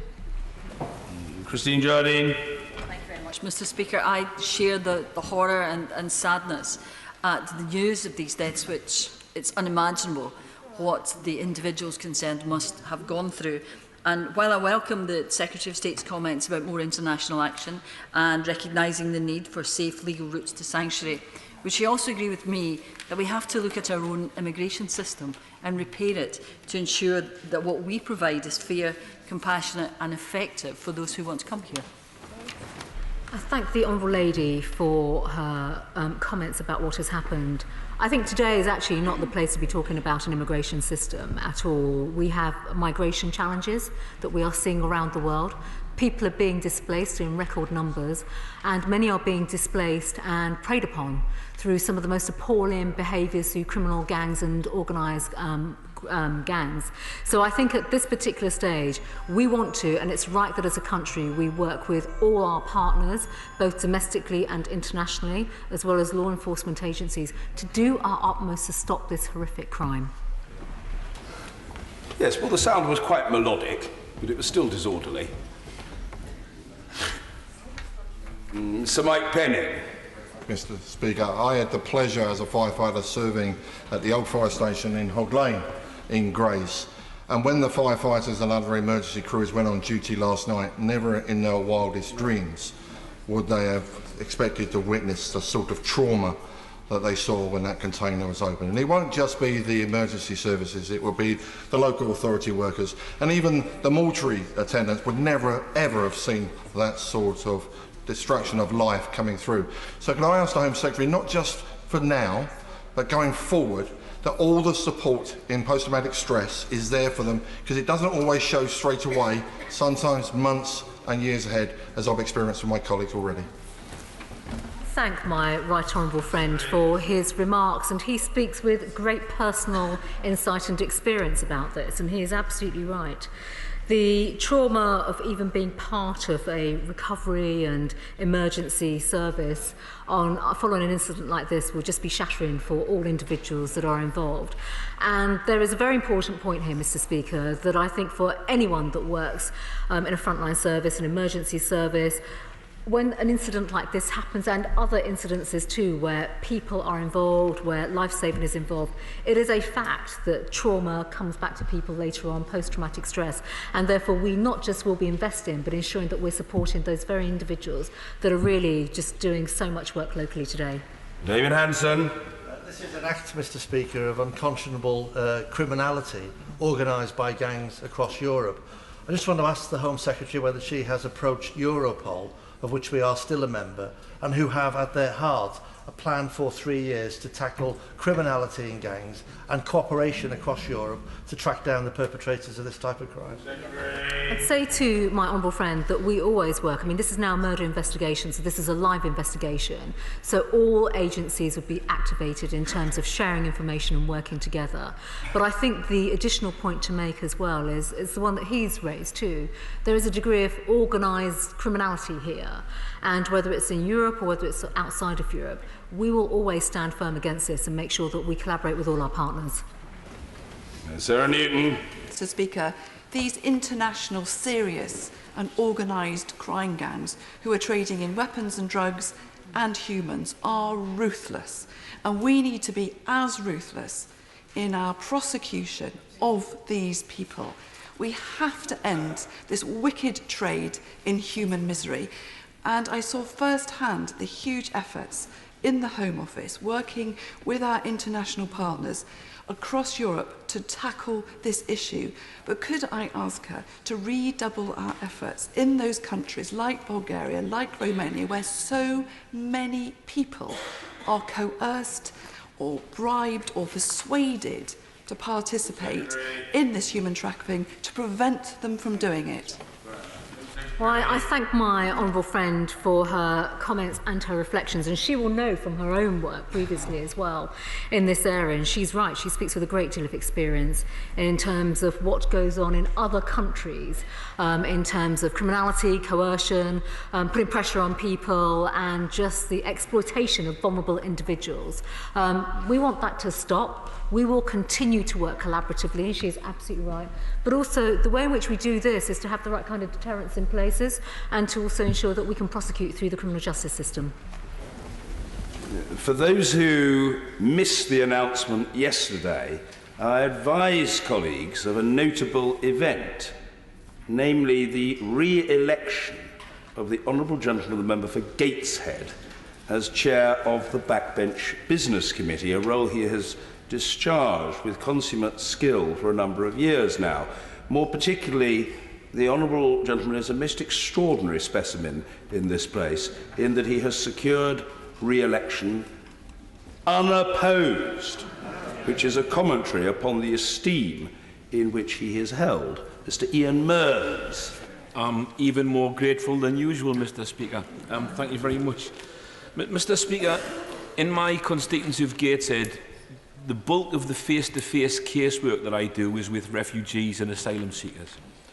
And with that in mind, I'm very mindful that we need to establish the identities of these victims as quickly as we possibly can. We need to identify their identities and their points of origin, because many of the victims may well have relatives and friends who are already here in this country and settled all around this country. They are our constituents. And we need to think about what we're going to do to assist those people when they discover the dreadful fate of their loved ones who've died in this container today. But we also, with our international hat on, need to think about what we're going to do as a country to assist the families and relatives of those victims back in those points of origin, because those people won't know that their loved ones are dead, and they'll think they've gone off to a better life in Britain, but only to find that they've died dreadfully in the back of a steel box in Grays in Essex. I'd like to thank the honourable gentleman for his considered remarks and also congratulate him on his election. I think there are a number of points here. As there is a live investigation, it is right that we focus on identifying the country of origin of the victims of what has happened, this horrendous crime. I think it's fair to say all members of the House need to come together and actually work together, and I'm very happy to assist any member, honourable member, if there are family connections in their own constituencies, and this isn't just from a case management perspective. We have to look at this in terms of the impact upon them, and then they themselves may also be part of lines of inquiry in terms of the routes through which people were coming through as well. We do need to look at the international routes, definitely, but I think at the same time right now we've got to give the police the space to do their investigation, and then I will of course pick up with every single honourable member should there be anything specific to their own constituency that materialises. Maria Miller. Finding those responsible and bringing them to justice will be a priority for our police, our border agencies, and I'm sure the Home Secretary, my right honourable friend. Can I urge her to make sure that the police and the Criminal Prosecution Service use the full force of the law that this government has put into place to tackle modern slavery, particularly the freezing of assets of those who could be involved at an early stage, so that they're not able to squirrel away their criminal funds from such a murderous activity. My right honourable friend is absolutely correct about this, and if I may say so, Mr Speaker, there have been cases recently where we've seen exactly that take place, and rightly so. Criminality must be pursued, it must be prosecuted, we must use every single lever of law enforcement as well to confiscate funds and assets of these individuals, and I do know recently that has happened in other cases. But she is right, we as a country, through our own legislation, we have levers, we have the ability to send out a very strong signal internationally. We must do more of that. Mr Speaker, can I welcome the Home Secretary's comments and the tone in which she's spoken? We're all horrified by what has happened. Can I also stress the importance of international cooperation and just ask the Home Secretary whether she can make herself aware of the work that is going on in the Council of Europe, led by the Foreign Secretary, to try and improve concerted action to tackle human trafficking right across the whole of the Council of Europe member states and beyond. Well, my honourable friend is absolutely right about this, and I'd like to thank him as well for the work that he has undertaken through the APPG, modern slavery and human trafficking. And again, I think he's a very good example of how that collaboration can take place, not just in this House, but across other organisations too. Yes, in the Council of Europe, yes, across government and multilaterally as well, multinationally. We must pursue that, because as we are seeing and witnessing and experiencing right now, one case is too many, but when we have 39 people who have died in our own country through such awful, awful means, that is not acceptable. So we have to do much more to work together to stop that from happening. Mary Robinson. Shocking incident and an appalling loss of life.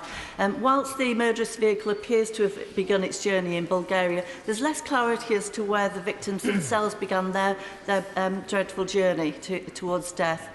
Could the Minister confirm with me that she is working with international agencies, as well as using the forces here and the immigration forces, in order to ascertain where these people began the journey, so that we can make that contact with their families and loved ones?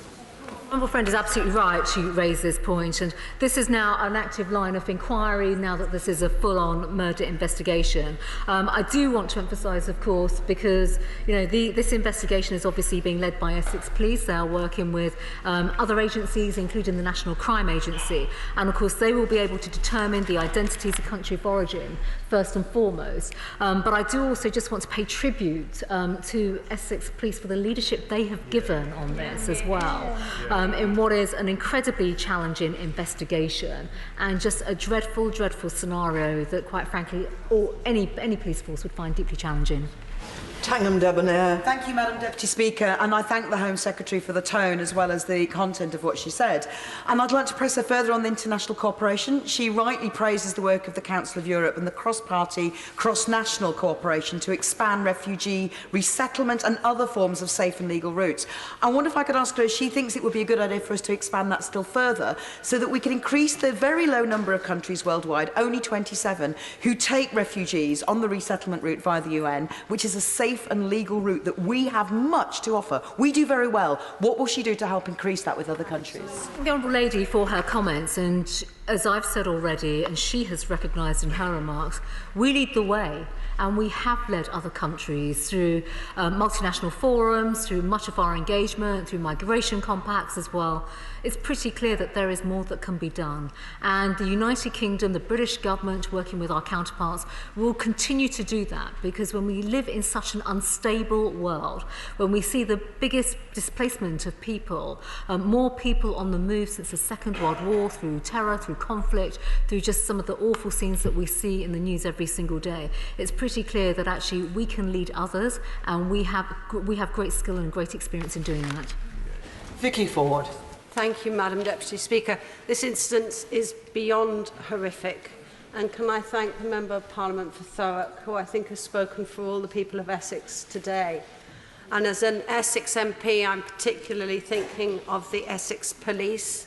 And I know, Madam Deputy Speaker, you will have seen how our police services and emergency services in Essex go out day after day, night after night on the front line to keep the rest of us safe. And can I thank the number of Essex MPs in the Chamber today, and of course the Home Secretary herself. And can I thank her for giving that reassurance that our emergency services will get the support, both short-term and long-term, for all their needs. Can she also give us the reassurance that no matter what happens in the coming days over Brexit, we in the UK will continue to work with police forces across Europe, with agencies such as Europol and Interpol, to make sure that crimes like this don't happen again? I thank my honourable friend for her considered and thoughtful remarks, and she's right. As you know, I think all MPs in the House will feel a great deal of strength and solidarity with Essex Police as they undertake this investigation today. I think our police do a remarkable service. They do remarkable work, and clearly the police force in Essex, the Chief Constable of Essex, BJ Harrington, and his team will be dealing with this in the right way in very challenging circumstances. My honourable friend is absolutely right in terms of our continued work with agencies across the European Union. That work is always ongoing. That is part of our way of working, part of our international collaboration. That will not change. And of course, there's one other point to make about that collaboration. We work collaboratively to keep our country safe. We can also do more to work collaboratively to make sure that those who perpetrate these awful crimes are brought to justice. Ian Paisley. Thank you, Madam Deputy Speaker. To give this a visual scale, there's approximately 39 to 40 members sitting on this side of the House. And I think that just gives us something to measure this by in terms of the sheer loss and devastation that has been created here. Without prejudice to the investigations that the Home Secretary has announced today, will she be able to look further into paramilitary and organised crime in Northern Ireland that uses these unauthorised and illegitimate transport and trade links to carry out their own horrible and despicable crimes, and see what additional measures need to be placed both on our own existing border in Northern Ireland and in cooperation with the Garda Síochána on their ports in the Republic? I thank the honourable gentleman for his questions and his comments as well regarding what has happened today. I think there are a number of points to make. First and foremost, clearly there is a police investigation specifically taking place with regards to what has happened in Essex today. He is right to point out about criminality. And the point is, we work collaboratively across all our agencies. Obviously, I've already mentioned the National Crime Agency. There are others. There are many other police forces as well. PSNI, obviously, are a key partner to work with too. And we will continue to look at all avenues to make sure that we can stop this criminality from happening, that we can stop this criminality from flourishing, but also that we can bring the perpetrators of criminality to justice. Alex Chalk. Madam Deputy Speaker, TRIM, or Trauma Risk Management, is a protocol adopted by Gloucestershire Police to provide swift support to police officers who may have witnessed deeply traumatic episodes. As part of the support that Essex Police are giving to their officers, can she assure me that if they need to reach out to other police forces for additional advice, assistance and resources, that they do not hesitate to do so? Gloucestershire Police will be on hand to help. Well, let me thank my honourable friend and thank Gloucestershire Police as well for that offer of support. He is right to point out about trauma management, because all police forces provide a form of trauma management as well. But I will absolutely pick that up with the Chief Constable of Essex myself to ensure that all officers that are involved in this investigation, in this case, are supported in the right way. And if we do need to go elsewhere to work collaboratively with another police force, we will certainly do so. Anna Soubry. Deputy Speaker, the Prime Minister, the Leader of the Opposition, the Right Honourable Lady have clearly expressed, I think, the nation's concern and horror at what has happened. It's a terrible tragedy. Of course, there is a continuing an investigation being conducted by the police. So we shouldn't speculate, but I think we are all entitled to reach a number of conclusions as to what's happened. And it's not the first time that it has happened, and we must be absolutely sure that we do everything we can to make sure it's the last time. I think we all strongly suspect that this will be an international operation that won't just be confined to the European continent. It may well go well beyond, and it will require a huge and complex investigation, because undoubtedly there will be a very long, complex chain of criminality that has resulted in this terrible incident. So can the Home Secretary give us an assurance that all the agencies in this country will have all the resources that they need to do a full and proper investigation, bring those people to justice, and hopefully it will be the last time? Right Honourable Lady, and she is absolutely right. I think the focus of my comments have been very much upon that collaboration across all agencies, but other countries too, where other agencies are based. And I think, Madam Deputy Speaker, one of the points that I should make and refer to is not just the agencies based in the UK, but other international agencies. Our level of collaboration is first class, and that is something where we will bring that skill set together and, of course, ensure that all the resources are in place so that we can absolutely bring the perpetrators to justice, but importantly, stand up for those victims who have lost their lives through this incident. Gareth Johnson. Thank you, Madam Deputy Speaker. Madam Deputy Speaker, this was clearly an awful tragedy. The people that were in that container would have endured an unimaginable experience. It also would have had a profound impact on the emergency services who attended the scene in the early hours of this morning. So can I echo the comments of a number of members in the chamber today, that they need to be given the support that's available and necessary. No amount of training can prepare an emergency worker for this experience, and I know that the Home Secretary cares deeply about the people of Essex and its emergency services. So can she commit to ensuring that support is given both in the short term and in the long term for these people? I can absolutely, Madam Deputy Speaker, give that commitment. Essex Police and all our police forces deal with some horrendous scenes day in, day out, and it is right, part of our public duty to them, that we continue to support them, not just on the day when these things happen, but actually going forward. And if I may as well, having recently visited Kent Constabulary, I've seen the first-class work that they're also doing for his constituents in Kent. Stephen McCabe. Thank you. I appreciate that the investigation is at a very early stage, but given what we know about the way Bulgaria is being used to support some of these people smuggling operations, is it right to assume there are normally enhanced checks on vehicles entering this country from Bulgaria, and at some stage we should be asking if something went wrong this time? Madam Deputy Speaker, I think it would be wrong for me to comment on what is now a live investigation, and I know the Honourable Gentleman will respect that.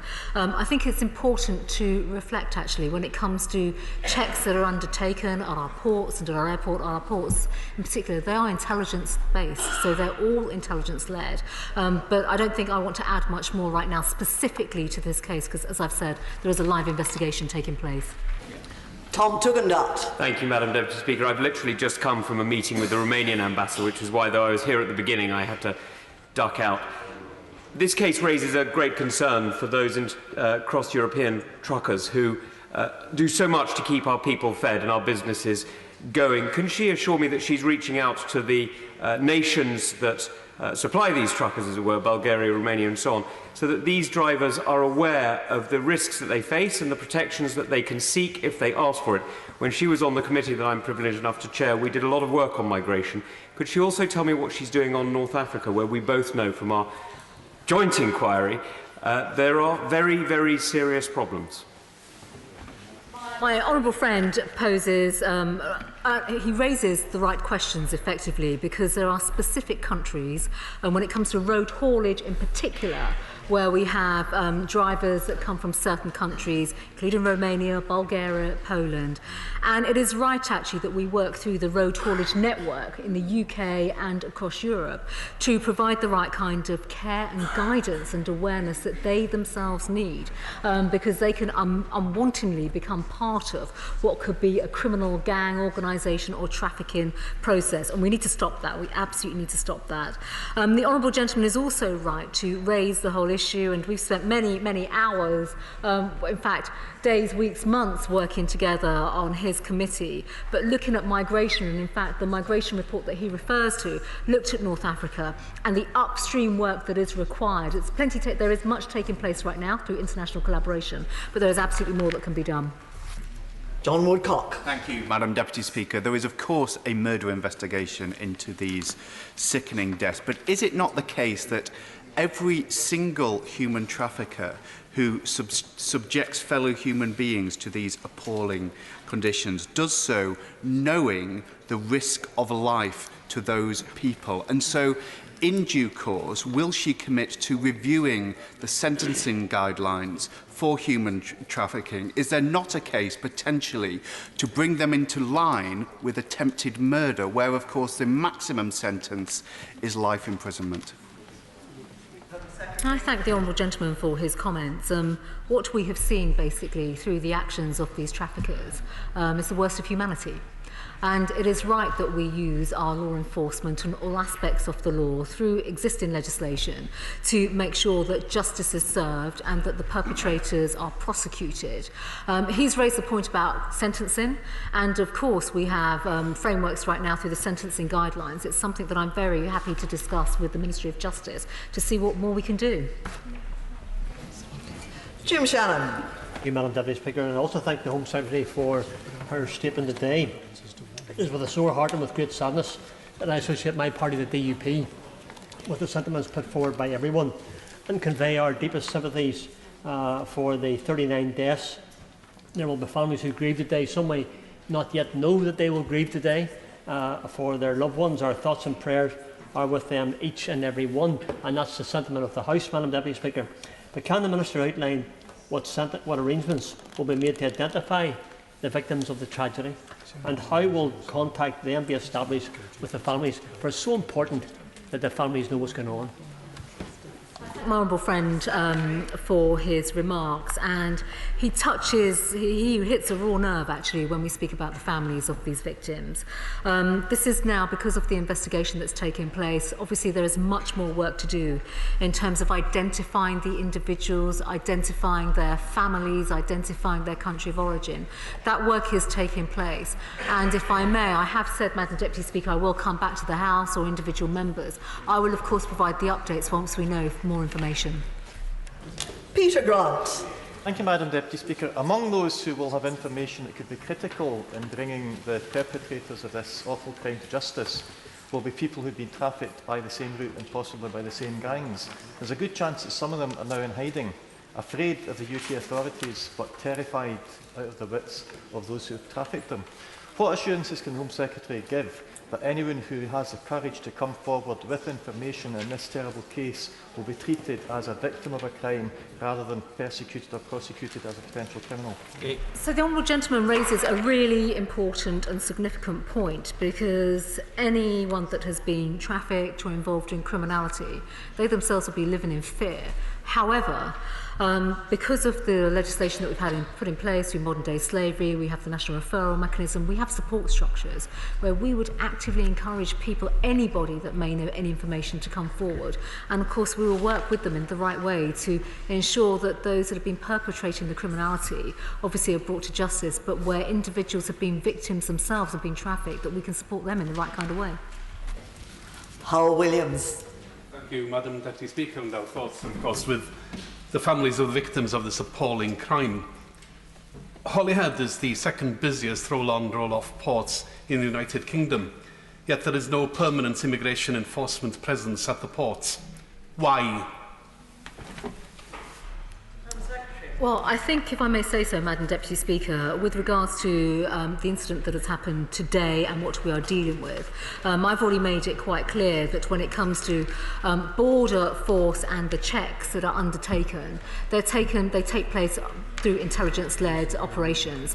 I think right now, because what we think we are dealing with is potentially an illegal criminal act, we have to now leave this to the investigators to deal with.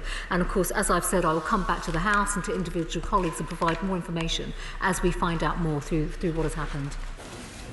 Thank you. Point of order, Mr. Brandon O'Hara. Thank you, Madam Deputy Speaker.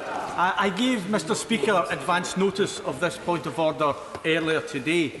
During an urgent question on the US tariffs being imposed on single malt whisky on October the 7th, I asked the Minister of State at International Trade what discussions his department had with both the European Union and the United States specifically between October the 2nd and October the 7th. The Minister from the dispatch box was particularly unclear, and therefore I submitted no fewer than 15 written questions seeking to find out exactly what discussions had been had between those dates.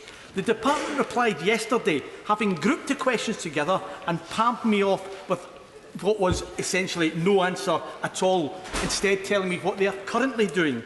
Could you advise me, Madam Deputy Speaker, on an issue of such huge importance to my Argyll and Bute constituency, the Scottish and UK economies, how I can find out exactly what engagements the Department of International Trade had with the European Union and the United States on the imposition of US tariffs on malt whisky between October the 2nd and October the 7th?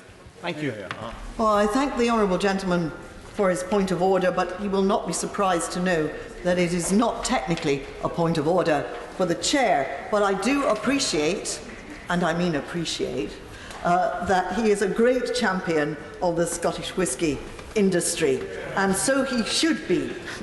That he and his colleagues have raised this matter in various ways in the Chamber over these last few weeks. So I fully appreciate how important this is, and I would like to give him whatever help I possibly can. In the first instance, he may wish to seek the advice of the Table Office on how to pursue the matter, as he has tried to do over these last few weeks. And if he remains concerned about not receiving answers or receiving answers on time, he might wish to consider referring the matter to the Procedure Committee. But of course, I know he will persist, and he will have a lot of support in persisting on this particular subject. Point of order, Emma Lewell-Buck. Thank you very much, Madam Deputy Speaker. My constituent, Robert Irwin, has been held against his will in the Ukraine for over a year after an Interpol red notice was issued by HSBC for his historical bounce check in Dubai. Robert has been found innocent and a victim of forgery. Just yesterday, it was confirmed Interpol have removed the red notice, yet the warrant for his arrest and extradition to the UAE remains. Robert is in deep despair. I have already raised this many times with the government benches, but Robert is still stuck in the Ukraine. Madam Deputy Speaker, can you please advise me what on earth I can do next to help force this government to help me get Robert back home?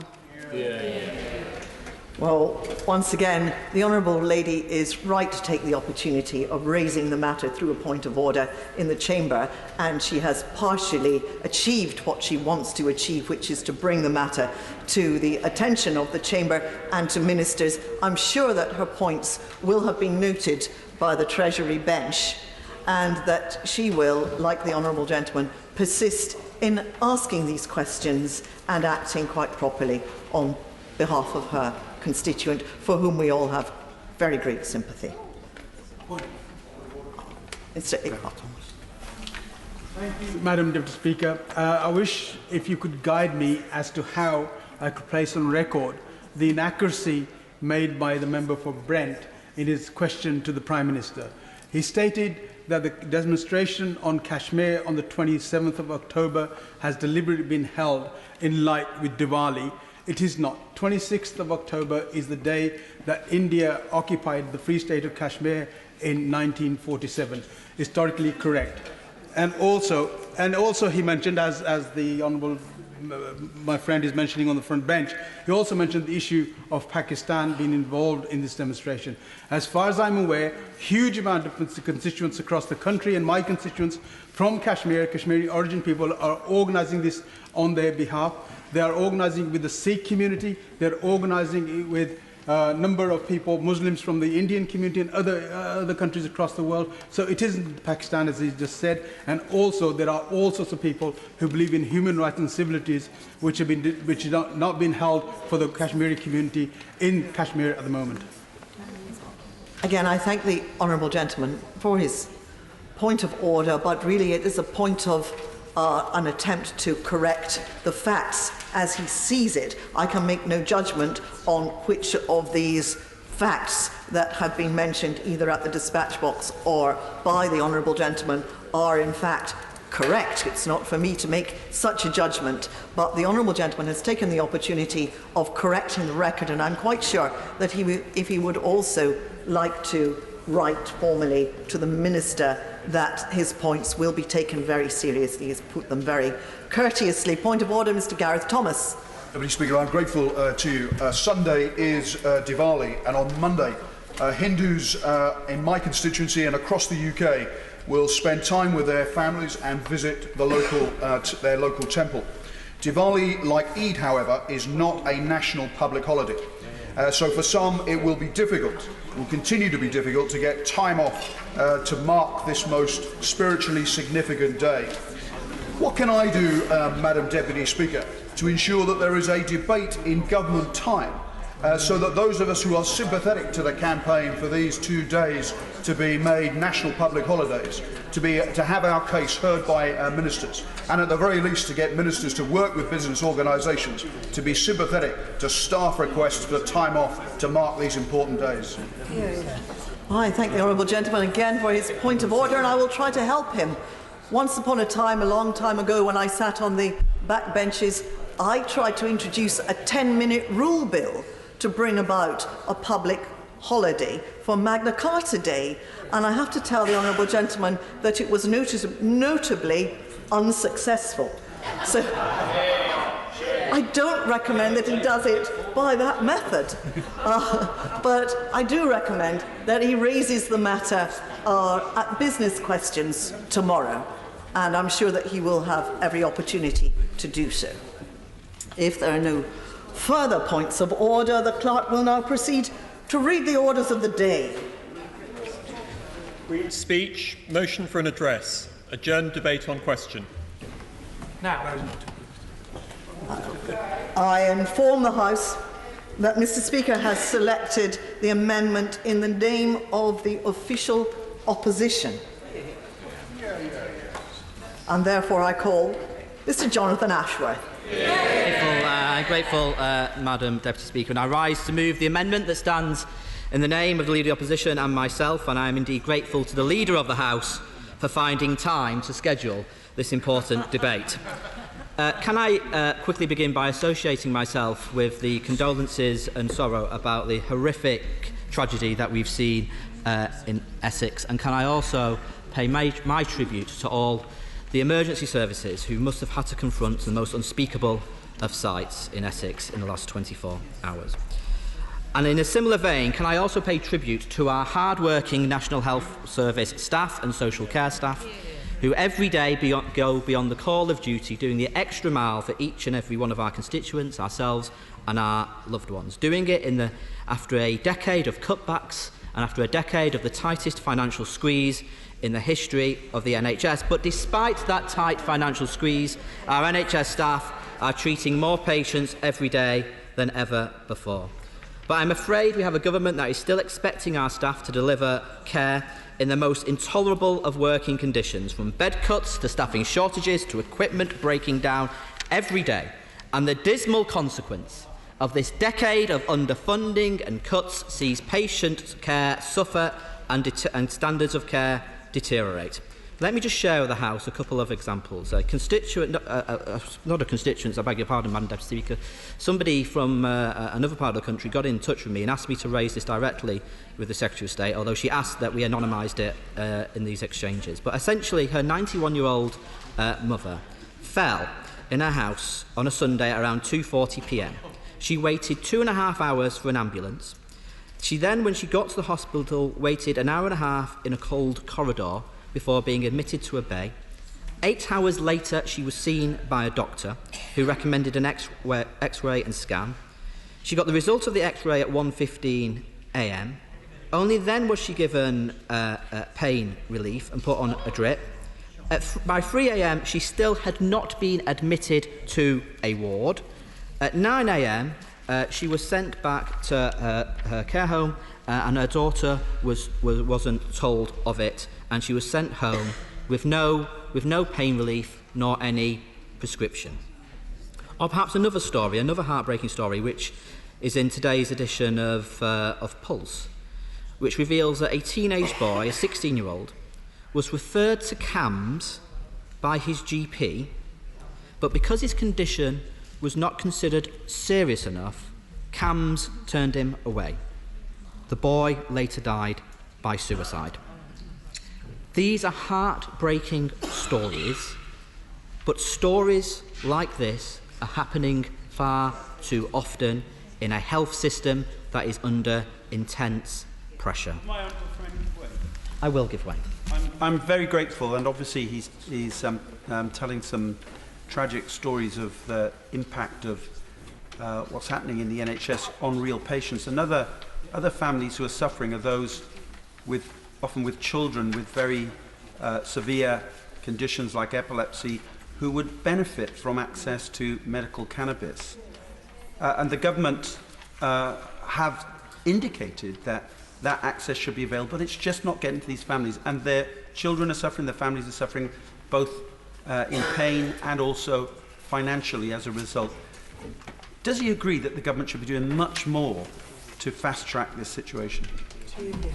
I completely agree, and I pay tribute to him and honourable members like the honourable member from Hemel Hempstead, who've really led the charge on this debate. Medicinal cannabis, if it has a medicinal therapeutic value, it should be allowed.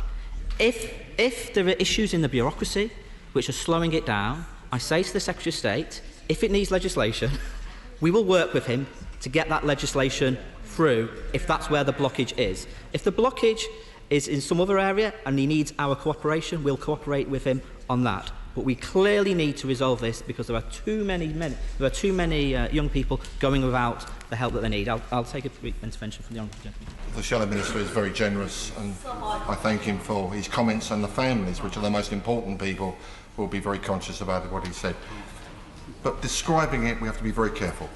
Prescribed medical use of cannabis on prescription is what we're looking for. Medical use of cannabis often is for where people have felt that they would take it in other ways.